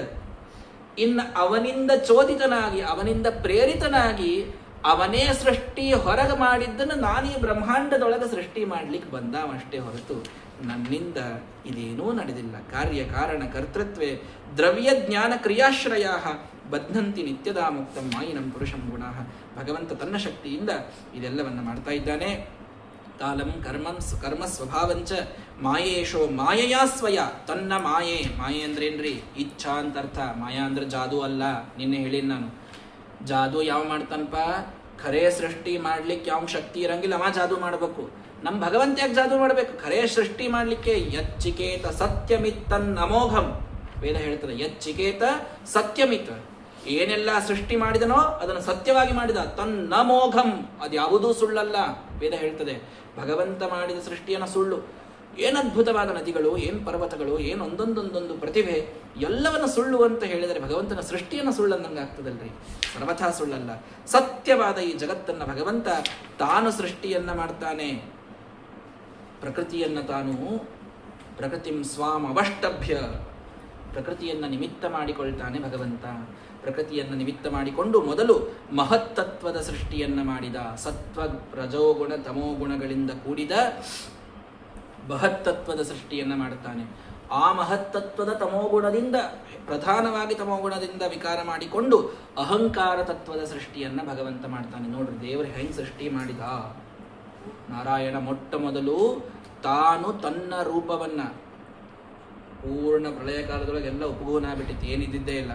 ತಾನೇ ತನ್ನ ಪುರುಷ ರೂಪವನ್ನ ತಗೊಂಡು ಇನ್ನು ಸೃಷ್ಟಿ ಮಾಡಬೇಕು ಅಂತ ಇಚ್ಛಾ ಮಾಡಿ ಮೊಟ್ಟ ಮೊದಲಿಗೆ ಭಗವಂತ ತಾನು ಪ್ರಕೃತಿ, ತನ್ನ ಉದರದೊಳಗೆ ಇದ್ದ ಪ್ರಕೃತಿ, ಮೂಲದಲ್ಲಿದ್ದಂತಹ ಪ್ರಕೃತಿ ನೇಚರ್, ಅದನ್ನ ತಾನು ನಿಮಿತ್ತ ಮಾಡಿಕೊಂಡು ಮೊದಲು ಮಹತ್ತತ್ವವನ್ನ, ಅಂದ್ರೆ ತನ್ನ ನಾಭಿಕಮಲದಿಂದ ಬ್ರಹ್ಮದೇವರ ಸೃಷ್ಟಿಯನ್ನ ದೇವರು ಮಾಡಿದ. ಇದು ಫಸ್ಟ್. ಆ ಬ್ರಹ್ಮದೇವರಿಂದ ಮುಂದೆ ಅಹಂಕಾರ, ಮಹತ್ತತ್ವದಿಂದ ಅಹಂಕಾರ ತತ್ವ, ಅಲ್ಲಿ ವೈಕಾರಿಕ, ತೈಜಸ, ತಾಮಸ ಅಂತೂ 3 ವಿಧದ ಅಹಂಕಾರದ ಸೃಷ್ಟಿಯನ್ನ ದೇವರು ಮಾಡಿದ. ಅದರೊಳಗೇನೆ ದ್ರವ್ಯಶಕ್ತಿ, ಕ್ರಿಯಾಶಕ್ತಿ, ಜ್ಞಾನಶಕ್ತಿ ಅಂತ 3 ಶಕ್ತಿಗಳು ಭಗವಂತನಿಂದ ಬಂತು. ಅಲ್ಲಿ ವೈಕಾರಿಕ ಅಂತಂದ್ರೆ ಏನಪ್ಪ? ವೈಕಾರಿಕ ವಿಕಾರ ಹೊಂದುವ ದೇವತೆಗಳು ಅಂತ. ದೇವತೆಗಳ ಸೃಷ್ಟಿಯನ್ನ ವೈಕಾರಿಕ ಅಹಂಕಾರದಿಂದ ಮಾಡ್ತಾನೆ. ಇಂದ್ರಿಯಗಳ ಸೃಷ್ಟಿಯನ್ನ ತೈಜಸ ಅಹಂಕಾರದಿಂದ ಮಾಡ್ತಾನೆ. ಪಂಚಭೂತಗಳ ಸೃಷ್ಟಿಯನ್ನ ತಾಮಸ ಅನ್ನುವ ಅಹಂಕಾರದಿಂದ ಮಾಡ್ತಾನೆ. ತಾಮಸ ಅಹಂಕಾರದಿಂದ ಆಕಾಶದ ಸೃಷ್ಟಿ ಮೊದಲಿಗಾಗ್ತದೆ. ಆಕಾಶದಿಂದ ಶಬ್ದ, ಅದರಿಂದ ವಾಯು, ವಾಯುವಿನಲ್ಲಿ ಸ್ಪರ್ಶ, ಅದರಿಂದ ಅಗ್ನಿ, ಅಗ್ನಿಯಲ್ಲಿ ತೇಜಸ್ಸು ರೂಪ, ಅದರಿಂದ ನೀರು, ನೀರಿನಲ್ಲಿ ರಸ, ಅದರಿಂದ ಪೃಥ್ವಿ, ಪೃಥ್ವಿಯಲ್ಲಿ ಗಂಧ. ಹೀಗೆ ಶಬ್ದ, ಸ್ಪರ್ಶ, ರೂಪ, ರಸ, ಗಂಧಗಳು ಅವುಗಳ ಪಂಚಭೂತಗಳಾದ ಪೃಥ್ವಿ, ಅಪ, ತೇಜ, ವಾಯು, ಆಕಾಶಗಳ ಸೃಷ್ಟಿಯನ್ನ ತಾಮಸ ಅಹಂಕಾರದಿಂದ ಭಗವಂತ ಮಾಡಿದ. ಇದು ನಮ್ಮ ಭಗವಂತನ ವಿಚಿತ್ರವಾದಂತಹ ಸೃಷ್ಟಿ. ಇದರೊಳಗೆ ಮತ್ತೆ ವಾಯುದೇವರ ಸೃಷ್ಟಿಯನ್ನು ಪ್ರಾಣ, ಓಜಸ್, ಸಹೋ, ಬಲಂ 4 ವಿಧವಾದಂತಹ ವಾಯುದೇವರ ರೂಪಗಳು, ಇವುಗಳ ಸೃಷ್ಟಿಯಾಗ್ತದೆ. ಯದಾಯತನ ನಿರ್ಮಾಣೆ ನಶೈಕುರ್ ಬ್ರಹ್ಮವಿತ್ತಮ. ಇವೆಲ್ಲ ಪಂಚಭೂತಗಳು ಕೂಡಿದರೂ ಕೂಡ ನೋಡ್ರಿ, ಎಲ್ಲರೂ ಹುಟ್ಟಿದ್ರು. ದಿಗಭಿಮಾನಿ ದೇವತೆಗಳು ಶ್ರೋತ್ರದಿಂದ, ಪ್ರಾಣದಿಂದ, ತ್ವಗಭಿಮಾನಿ ದೇವತೆಗಳು ಸೂರ್ಯ ಕಣ್ಣಿನಿಂದ, ವರುಣ ಜಿಹ್ವೆಯಿಂದ, ಅಶ್ವಿನಿ ದೇವತೆಗಳು ಘ್ರಾಣದಿಂದ, ಮಾತಿಗೆ ಅಭಿಮಾನಿಯಾದ ದೇವತೆಗಳು ವನ್ನಿ, ಅವನು ನಾಲಿಗೆಯಿಂದ, ಹಸ್ತಕ್ಕೆ ಅಭಿಮಾನಿಯಾದಂಥವನು ಇಂದ್ರ ಅಥವಾ ದಕ್ಷ, ಮತ್ತು ಇಂದ್ರನ ಮಗ ಜಯಂತ ಕಾಲಿಗೆ ಅಭಿಮಾನಿಯಾಗಿ, ಪಾಯುವಿಗೆ ಮಿತ್ರ, ಹೀಗೆ ಬೇರೆ ಬೇರೆ ಉಪಸ್ಥಕ್ಕೆ ಮನು, ಇವರೆಲ್ಲರ ಸೃಷ್ಟಿಯಾಯಿತು. ಆದರೆ ಇವರೆಲ್ಲರೂ ಕೂಡಿಯೂ ಮತ್ತೆ ಸೃಷ್ಟಿ ಮಾಡ್ಲಿಕ್ಕೇನೂ ಆಗಲೇ ಇಲ್ಲ. ನಾವೆಲ್ಲಾರ್ದು ಸೃಷ್ಟಿ ದೇವರು ಹೊರಗೆ ಮಾಡ್ಯಾನ. ಇಷ್ಟೆಲ್ಲ ದೇವತೆಗಳು ಹುಟ್ಟಿದ್ರು ಮುಂದೇನೂ ಆಗಲಿಲ್ಲ. ಆವಾಗ ತದಾ ಸಂಹತ್ಯ ಚಾನ್ಯೋನ್ಯಂ ಭಗವತ್ ಶಕ್ತಿ ಚೋದಿತಾ ಸದಸತ್ವ ಉಪಾದಾಯ ನೋಭಯಂ ಸಸಜುರ್ ಹೃದಃ. ಭಗವಂತ ಮತ್ತೆಲ್ಲ ಪಂಚಭೂತಗಳನ್ನು ಕೂಡಿಸಿ ಒಂದು ಸೃಷ್ಟಿ ಮಾಡಬೇಕು ಅಂತ ತಾನು ಹೊಂಟಾಗ ವರ್ಷ ಪೂಗ ಸಹಸ್ರಾಂತೆ ತಗಂಡ ಮೊದಕೇಶಯಂ. ಭಗವಂತನಿಂದ ಒಂದು ದಿವ್ಯವಾದ ತೇಜಸ್ಸು, ಬಂಗಾರದ ಒಂದು ದೊಡ್ಡದಾದ ಅಂಡ ಇದು ಸೃಷ್ಟಿಯಾಯಿತು. ಆ ಸೃಷ್ಟಿ ಜೀವೋ ಅಜೀವಂ ಅಜೀಜನತ. ಅಜೀವೋ ಜೀವಂ ಅಜೀಜನತ. ಅಜೀವ ಅಂದ್ರೆ ಭಗವಂತ, ಜೀವ ಅಂದ್ರೆ ಬ್ರಹ್ಮದೇವರು. ಬ್ರಹ್ಮದೇವರಿಂದ ಬ್ರಹ್ಮಾಂಡದ ಸೃಷ್ಟಿಯನ್ನ, ಬ್ರಹ್ಮದೇವರ ಸೃಷ್ಟಿ ಮೊದಲಾಗೋದಕ್ಕೆ ಇದಕ್ಕೆ ಬ್ರಹ್ಮಾಂಡ ಅಂತ ಹೆಸರು. ಆ ಬ್ರಹ್ಮಾಂಡದ ಸೃಷ್ಟಿಯನ್ನ ಭಗವಂತ ಮಾಡಿದ. ಅದರೊಳಗೆ ಈ ಭೂಲೋಕ, ಪಾದದಿಂದ ಭುವೋಲೋಕ, ಸ್ವರ್ಲೋಕ, ಹೀಗೆ ಅದರಿಂದ ತನ್ನ ಅಂಗಾಂಗಗಳಿಂದ ಸೃಷ್ಟಿಯನ್ನ ಭಗವಂತ ಮಾಡ್ತಾ ಬಂದ. ಮಾಡುವಾಗ ಅವನ ಗಾತ್ರದಿಂದಲೇನೆ ಸೌಭಾಗ್ಯ, ಸ್ಪರ್ಶ ಎಲ್ಲವೂ ಹುಟ್ಟುತ್ತಾ ಅವನ ರೋಮಗಳಿಂದ ಯಜ್ಞಗಳು ಇವೆಲ್ಲವೂ ಹುಟ್ಟುತ್ತಾ ಹೋಗ್ತಾವೆ. ಹುಟ್ಟುವಾಗ ಹರಿಯ ಚರಣಗಳಿಂದ ಎಲ್ಲ ಮಂಗಲಗಳು ಇವು ಹುಟ್ಟಿಕೊಳ್ತಾವೆ. ನೀರನ್ನ ಮೊದಲಿಗೆ ಭಗವಂತ ಹುಟ್ಟಿಸ್ತಾನೆ. ಆ ನೀರಿನೊಳಗೆ ಈ ಬ್ರಹ್ಮಾಂಡವನ್ನ ಇಟ್ಟ. ನರನಾಡಿಗಳಿಂದ ನದಿ ಇತ್ಯಾದಿಗಳ ಸೃಷ್ಟಿಯನ್ನ ದೇವರೇ ಮಾಡಿದ. ಸರ್ವಂ ಪುರುಷ ಏವೇದಂ ಭೂತಂ ಭವ್ಯಂ ಭವಚ್ಚಯತ ತೇನೇದಂ ಆವೃತಂ ವಿಶ್ವಂ ವಿತಸ್ತಿ ಮಧಿತಿಷ್ಠತ. ಇದೆಲ್ಲವನ್ನ ವಿತಸ್ತಿ ಮಾತ್ರಂ, ಅವಂಗಿದೆಲ್ಲ ಬ್ರಹ್ಮಾಂಡ ಎಷ್ಟ್ರಿ 50 ಕೋಟಿ ವಿಸ್ತೀರ್ಣವಾದ ದಿವ್ಯವಾದ 50 ಕೋಟಿ ಯೋಜನ ವಿಸ್ತೀರ್ಣವಾದ ದೊಡ್ಡದಾದ ಬ್ರಹ್ಮಾಂಡ. ಭಗವಂತನಿಗೆ ಒಂದು ಚೋಟಿ. ಅತ್ಯತಿಷ್ಠ ದಶಾಂಗುಲಂ, ಇಷ್ಟೇ ಒಂದೊಂದು ಅಂಗುಲ. ಇದನ್ನು ಮೀರಮ ಇದ್ದಾನಂತ, ಮತ್ತು ವಿತಸ್ತಿ ಮಾತ್ರ ಇದಿಷ್ಟೆಲ್ಲ ಕೂಡಿ ದೇವರಿಗೆ. ಅಷ್ಟು ದೊಡ್ಡದಾದ ಬ್ರಹ್ಮಾಂಡದ ಸೃಷ್ಟಿಯನ್ನ ಭಗವಂತ ತಾನು ಮಾಡ್ತಾ ಇದ್ದಾನೆ. ಇದೆಲ್ಲವೂ ಅವನ ಮಹಿಮೆ. ಅಮೃತಂ ಕ್ಷೇಮಂ ಅಭಯಂ ತ್ರಿಮೂರ್ಧ್ನೋಧಾಯಿ ಮೂರ್ಧಸು. ಮುಂದೆ ಅಮೃತ, ಕ್ಷೇಮ, ಅಭಯ 3 ಸೃಷ್ಟಿ ಮಾಡಿದ. ಏನು ಇವು 3? ಅಮೃತ ಅಂತಂತಂದ್ರೆ ಏನಪ್ಪ? ಅನಂತಾಸನ. ಕ್ಷೇಮ ಅಂದ್ರೆ ವೈಕುಂಠ, ಅಭಯ ಅಂದ್ರೆ ಶ್ವೇತದ್ವೀಪ. ಈ ತನ್ನ 3 ತ್ರಿಧಾಮಗಳನ್ನು ಸೃಷ್ಟಿ ಭಗವಂತ ಮಾಡಿಕೊಂಡ. ಆ ಎಲ್ಲ ಮಾಡಿಕೊಂಡು ತಾನು ಅದರಿಂದ ವಿರಾಟ್ ನಾಮಕನಾಗಿ ತಾನು ಹೊರಗೆ ಬರ್ತಾನೆ. ಆ ವೈರಾಜನಿಂದ ಮತ್ತೆ ಎಲ್ಲ ದೇವತೆಗಳ ಸೃಷ್ಟಿ ಇದಾಗ್ತದೆ. ಹೀಗೆ ದೇವತೆಗಳ ಸೃಷ್ಟಿ 3 ಸಲ ಆಗಿದ್ರಪ್ಪ. ಹೊರಗೊಮ್ಮೆ, ಒಳಗೊಮ್ಮೆ, ಮತ್ತ ಕಶ್ಯಪರಿಂದೊಮ್ಮೆ, ಹೀಗೆ ಬೇರೆ ಬೇರೆ ದೇವತೆಗಳ ಸೃಷ್ಟಿ ಇದಾಗ್ತಾ ಇದೆ. ಹಾಗಾಗಿ ಹೇ ನಾರದರೆ, ಕೊನೆಗೆ ಹೇಳ್ತೀನಿ ನೋಡ್ರಿ. ಏನು? ನ ಭಾರತೀ ಮೇಂಗ ಮೃಷೋಪಲಕ್ಷ್ಯತೆ ನ ಕರ್ಹಿ ಚಿನ್ಮೇ ಮನಸೋ ಮೃಷಾಗತಿ ನ ಮೇ ಹೃಷೀಕಾಣಿ ಪತಂತ್ಯ ಸತ್ಪಥೆ ಯನ್ಮೇ ಹೃದೌತ್ಕಂಠ್ಯವಥಾ ಧೃತೋ ಹರಿಹಿ. ನಾರದರೆ, ನ ಭಾರತೀ ಮೇ ಅಂಗ ಮೃಷೋಪಲಕ್ಷ್ಯ, ನನ್ನ ಮಾತು ಎಂದೂ ಸುಳ್ಳೇ ಆಗೋದಿಲ್ಲ ರೀ. ಭಾರತಿ ಅಂದ್ರೆ ಮಾತು. ನನ್ನ ಮಾತು ಎಂದೂ ಸುಳ್ಳೇ ಆಗಂಗಿಲ್ಲ. ನಕರ್ಹಿ ಚಿನ್ಮೇ, ನನ್ನ ಮನಸ್ಸು ಎಂದೂ ಕೆಟ್ಟದ್ದು ಯೋಚನೆ ಮಾಡಂಗಿಲ್ಲ ರೀ. ನನ್ನ ಇಂದ್ರಿಯಗಳು ಎಂದೆಂದೂ ಕೆಟ್ಟ ವಿಚಾರ, ಕೆಟ್ಟ ಮಾರ್ಗಕ್ಕೆ ಹೋಗಂಗೇ ಇಲ್ರಿ. ಯಾಕೆ? ಯನ್ಮೇ ಹೃದೌತ್ಕಂಠ್ಯ ವತೋ ಧೃತ ಹರಿಹಿ. ಔತ್ಕಂಠ್ಯದಿಂದ, ಭಕ್ತಿಯಿಂದ ಭಗವಂತನನ್ನು ಒಳಗಿಟ್ಕೊಂಡ್ಬಿಟ್ಟಿನಲ್ಲ, ನನಗೆ ಎಂದೆಂದೂ ಕೆಟ್ಟದ್ದನ್ನ ಮಾಡಲಿಕ್ಕೆ ಆಗುವುದಿಲ್ಲ, ಕೇಳಲಿಕ್ಕಾಗುವುದಿಲ್ಲ, ನೋಡ್ಲಿಕ್ಕಾಗೋದಿಲ್ಲ. ಹಾಗಾಗಿ ನೀವೇನು ಇಷ್ಟೋ ತನಕ ನೀನೇ ಭಗವಂತ ಅಂತನ್ನೋ ಮಾತಂದ್ರಿ, ಅದನ್ನ ಹಿಂತಕ್ಕೊಳ್ರಿ. ಹಿಂತಕ್ಕೊಳ್ಲಿಕ್ಕೆ ಇಷ್ಟೆಲ್ಲ ಸೃಷ್ಟಿ ಹೇಳಿದರು ಬ್ರಹ್ಮದೇವರು. ನಾನಲ್ಲ, ನಾನು ಸೃಷ್ಟಿಯನ್ನ ಮಾಡಿಲ್ಲ. ಭಗವಂತನೇ ತನ್ನ ವಿಚಿತ್ರವಾದಂತಹ ವೀರ್ಯದಿಂದ ಇದೆಲ್ಲ ಸೃಷ್ಟಿಯನ್ನು ತಾನು ಮಾಡ್ತಾ ಇದ್ದಾನೆ ಅಂತ ಹೇಳ್ತಾ, ಇದೇ ಸೃಷ್ಟಿಯನ್ನು ಇನ್ನೂ ವಿಚಿತ್ರವಾಗಿ ವಿಸ್ತಾರವಾಗಿ ನಮ್ಮ ಬ್ರಹ್ಮದೇವರು ಅವರು ಹೇಳ್ತಾರೆ. ಆ ಅದ್ಭುತವಾದಂತಹ ನೋಡ್ರಿ, 2ನೇ ಸ್ಕಂದ ಮುಗಿಸ್ತೀನಿ ಒಂದು ದಿವಸದೊಳಗೆ ಅಂತ ಅಂದ್ಕೊಂಡಿದ್ದೆ. 5 ಅಧ್ಯಾಯವನ್ನು ಹೇಳಲಿಕ್ಕಾಗ್ಯದ. ಇನ್ನೂ 5 ಅಧ್ಯಾಯಗಳು 2ನೇ ಸ್ಕಂದದಲ್ಲಿವೆ. ಅಂತೂ ಭಗವಂತನ ವಿಚಿತ್ರವಾದಂತಹ ಮಹಿಮೆಯನ್ನು ತಿಳಿಸ್ಲಿಕ್ಕೆ 1 ಅಧಿಕ ಮಾಸ ಅಲ್ಲ, ಎಷ್ಟು ಮಾಸಗಳಾದರೂ ಅಧಿಕ ಆಗುವುದೇ ಇಲ್ಲ, ಅಲ್ಪನೇ ಆಗ್ತವೆ. ಆದರೂ ಭಗವಂತನ ವಿಚಿತ್ರವಾದ ಮಹಿಮೆಯನ್ನು ನಮ್ಮ ಯೋಗ್ಯತೆಗೆ ತಕ್ಕಷ್ಟಾದರೂ ತಿಳಿದುಕೊಳ್ಳುವ ಪ್ರಯತ್ನವನ್ನು ನಿತ್ಯದಲ್ಲಿ ನಾವೆಲ್ಲರೂ ಕೂಡ ಮಾಡಬೇಕು. ಭಾಗವತವನ್ನು ಹೇಳುವ ಯೋಗ್ಯತೆ ಮತ್ತೊಮ್ಮೆ ಹೇಳ್ತೇನೆ, ಸರ್ವಥಾ ನನ್ನದಲ್ಲ. ಒಳಗೆ ಸಾಕ್ಷಾತ್ ಭಗವಂತ ಗುರುಗಳ ದ್ವಾರ ನಡೆಸ್ತಾ ಇದ್ದಾನೆ ಅನ್ನೋದನ್ನು ಅಷ್ಟೇ ಎಲ್ಲರೂ ಅನುಸಂಧಾನ ಇಟ್ಟುಕೊಳ್ಳೋಣ. ಇಂಥ ಅದ್ಭುತವಾದಂತಹ ಭಾಗವತ. ಸ್ವಲ್ಪ ಇವತ್ತು ಟೆಕ್ನಿಕಲ್ ಅನಿಸಿರಬಹುದು ಎಲ್ರಿಗೂ. ನಾಳೆ ಮತ್ತೆ ಈ 2ನೇ ಸ್ಕಂದ ಮುಗೀತು, 3ನೇ ಸ್ಕಂದದ ಸ್ವಲ್ಪ ಸೃಷ್ಟಿ ಭಾಗ ಮುಗೀತು ಅಂದರೆ ಕಥೆಗಳು, ವಿಶಿಷ್ಟವಾದ ಧ್ರುವ ಮಹಾರಾಜರದು, ಕರ್ದಮ, ದೇವಹೂತಿ ಇವರೆಲ್ಲರ ಕಥೆಗಳು ಅವು ಬರ್ತಾವೆ. ಸಾಕಷ್ಟು ಸಂದೇಶಗಳನ್ನು ತಿಳ್ಕೊಳ್ಳಿಕ್ಕೆ ಅವಕಾಶ ಇದೆ. ಹಾಗಾಗಿ ಒಂದೂ ದಿನ ಬಿಡದೇನೆ ನಿತ್ಯದಲ್ಲಿಯೂ ಅತ್ಯಂತ ಶ್ರದ್ಧಾಭಕ್ತಿಯಿಂದ ಎಲ್ಲರೂ ಇದರ ಶ್ರವಣವನ್ನು ಬಿಡದೇ ಮಾಡ್ರಿ ಅಂತ ಮತ್ತೊಮ್ಮೆ ಎಲ್ಲರಲ್ಲಿ ಪ್ರಾರ್ಥನೆಯನ್ನು ಮಾಡ್ತಾ ನಾಳೆ ಮತ್ತೆ ಭೇಟಿಯಾಗೋಣ. ಶ್ರೀಕೃಷ್ಣಾರ್ಪಣಮಸ್ತು. ಹರಯೇ ನಮಃ.